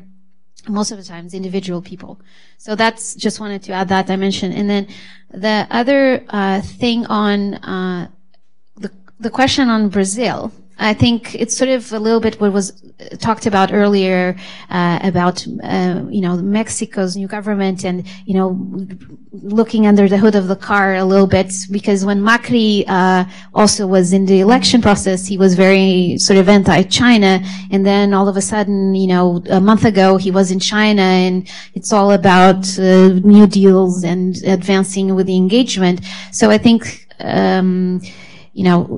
people can revisit some of the deals and they can look at it. But I think for Brazil to try to completely disconnect from China at this point would be, I think, like economic suicide, because they're the main consumer of their goods. They're a source of investment, and if the U.S. is not willing to take up that space, which I don't think you can force the U.S. to do, this is, U.S. companies are private companies, so I don't see that happening. But, you never know what will happen, but I find it unlikely.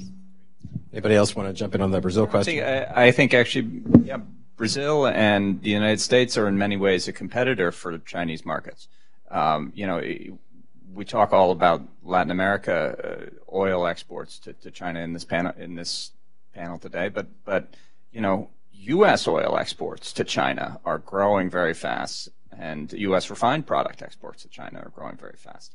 So in a lot of ways, yeah, we're definitely not ready to take up the vast amounts of commodities that Brazil's producing into our economy, because we're producing them as export commodities as well. It's it's a very different thing, and Yeah, I could see, Trump going around saying, "Oh, we'll give you a better deal than the Chinese," but I actually don't see a huge demand within the United States for these sort of imports or things like that. Maybe there's, private American companies definitely could do better, but in the end, maybe they would still be exporting to China. I don't see a huge matchup right now, economically or strategically in terms of that. If we're competing with the Brazilians for the Chinese oil market, we've tied a significant 5-pound weight around our ankle in the race to do that with trade. Did you want to jump to this? Sure. Just very briefly, I think, the evidence thus far is that there is, in fact, anti-Chinese rhetoric, that one hears during elections and in the lead up to them. But then when push comes to shove, when the new administration comes in, there are many, many efforts to engage as much as possible. I think in the case of Brazil, there will be efforts, of course, to engage China. It's, it's Brazil's largest trading partner, major investor. The question will be whether policies implemented by the new administration will provide as many opportunities for China in whatever sector, or will it limit them. So that's going to be, I think, what largely defines outcomes in the next few years in particular. Super. All right, we've got time for a last round of questions. This gentleman here, and over there. That's two. Well, we'll get your mic. So then if you just identify yourself, please. Hi, Michael Bayham, DOE. I had a quick question regarding the financing and investments that China is doing in the region. What makes it so popular for these countries to go for this terms of investments and loans instead of going to an international entity like the World Bank or IMF to prop up their own kind of internal companies and markets? Great. That's one. And then there was a gentleman here in the back.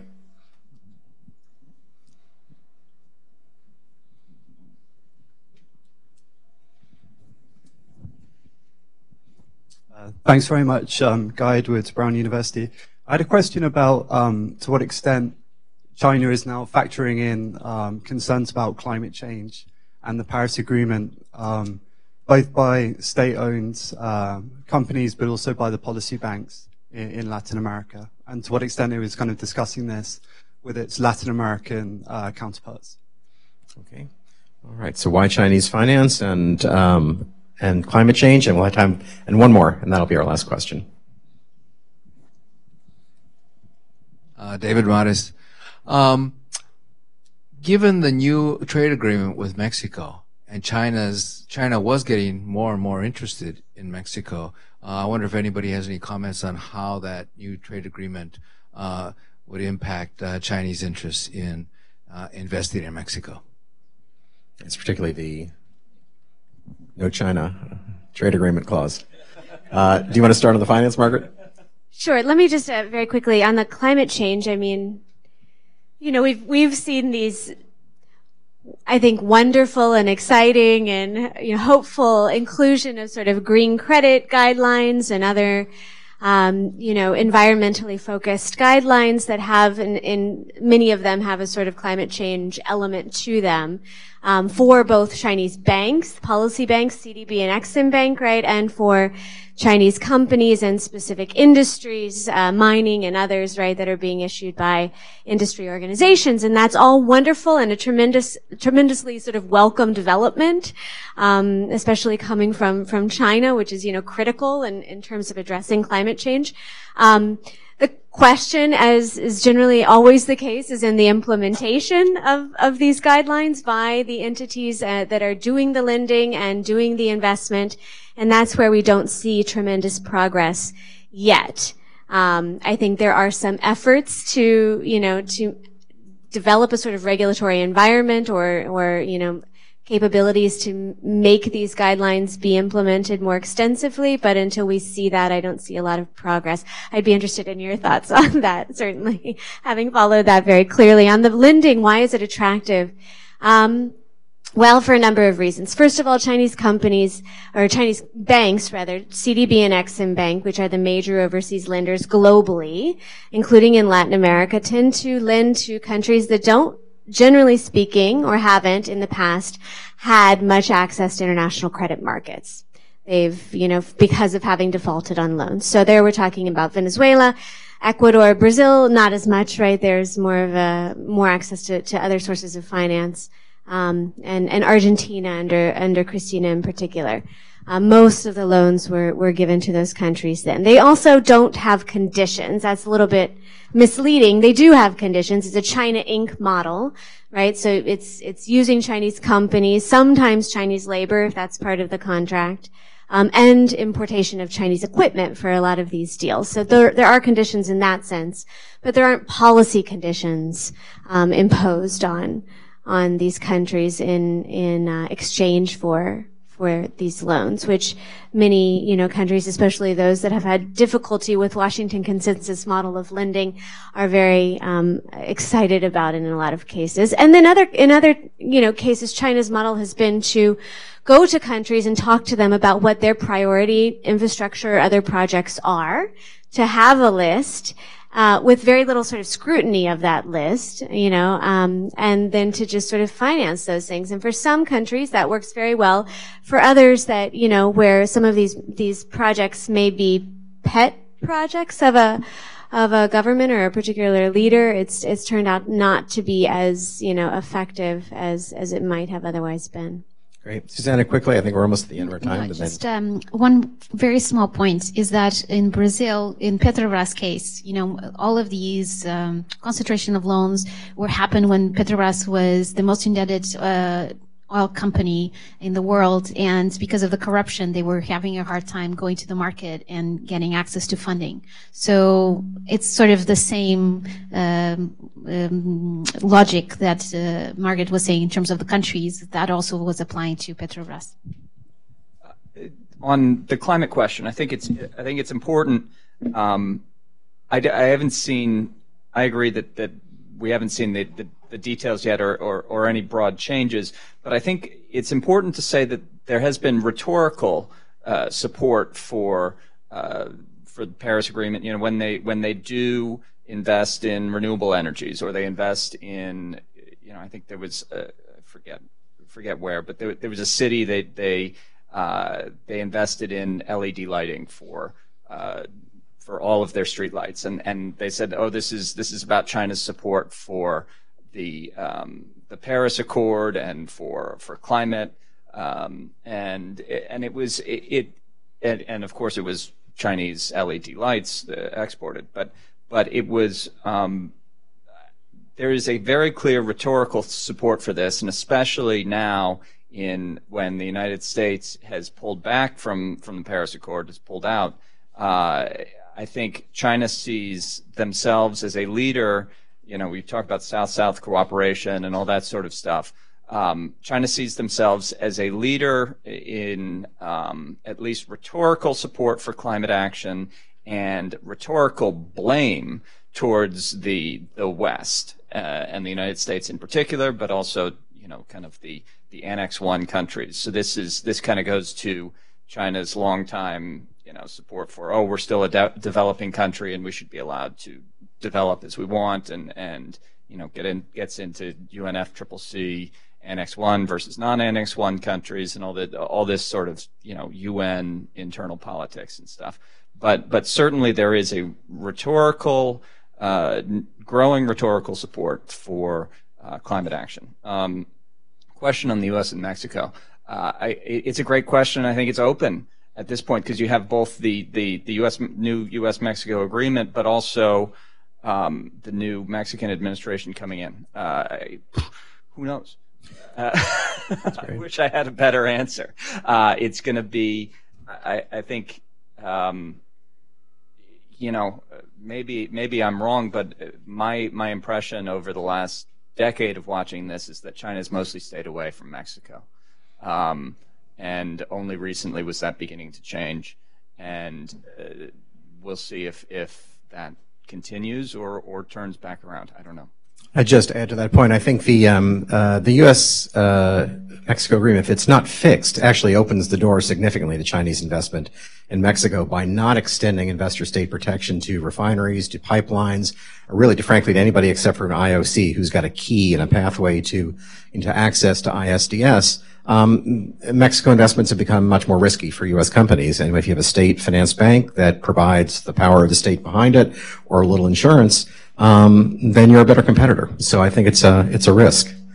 Well, unfortunately, we've come to the end of our time. As always, Lisa Vasidi and the Inter-American Dialogue will provide us a very rich day of conversation, raised a lot of issues about how the U.S. is going to compete in Latin America. And that's my takeaway, actually, from our panel is there's a competition down there, and you're not going to stop China from pursuing its own interests. But if we have our own interests, then we need to get in the game and compete for them ourselves. And that agenda is probably the topic for yet another Inter-American Dialogue conversation. So thanks for everyone. Lisa, do you want to give a final word? Sure. Well, I just want to thank all of our speakers and moderators. Fantastic discussion. Thank everyone for attending, as well as our sponsors for supporting us. And I just wanted to say that there is lunch outside if you want to stick around. And we also have some publications outside if you want to take a look at those. So thank you.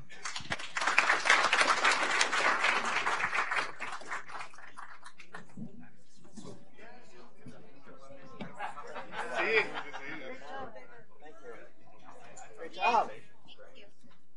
Thank you for doing the exposure. Oh, yeah, sure. All right.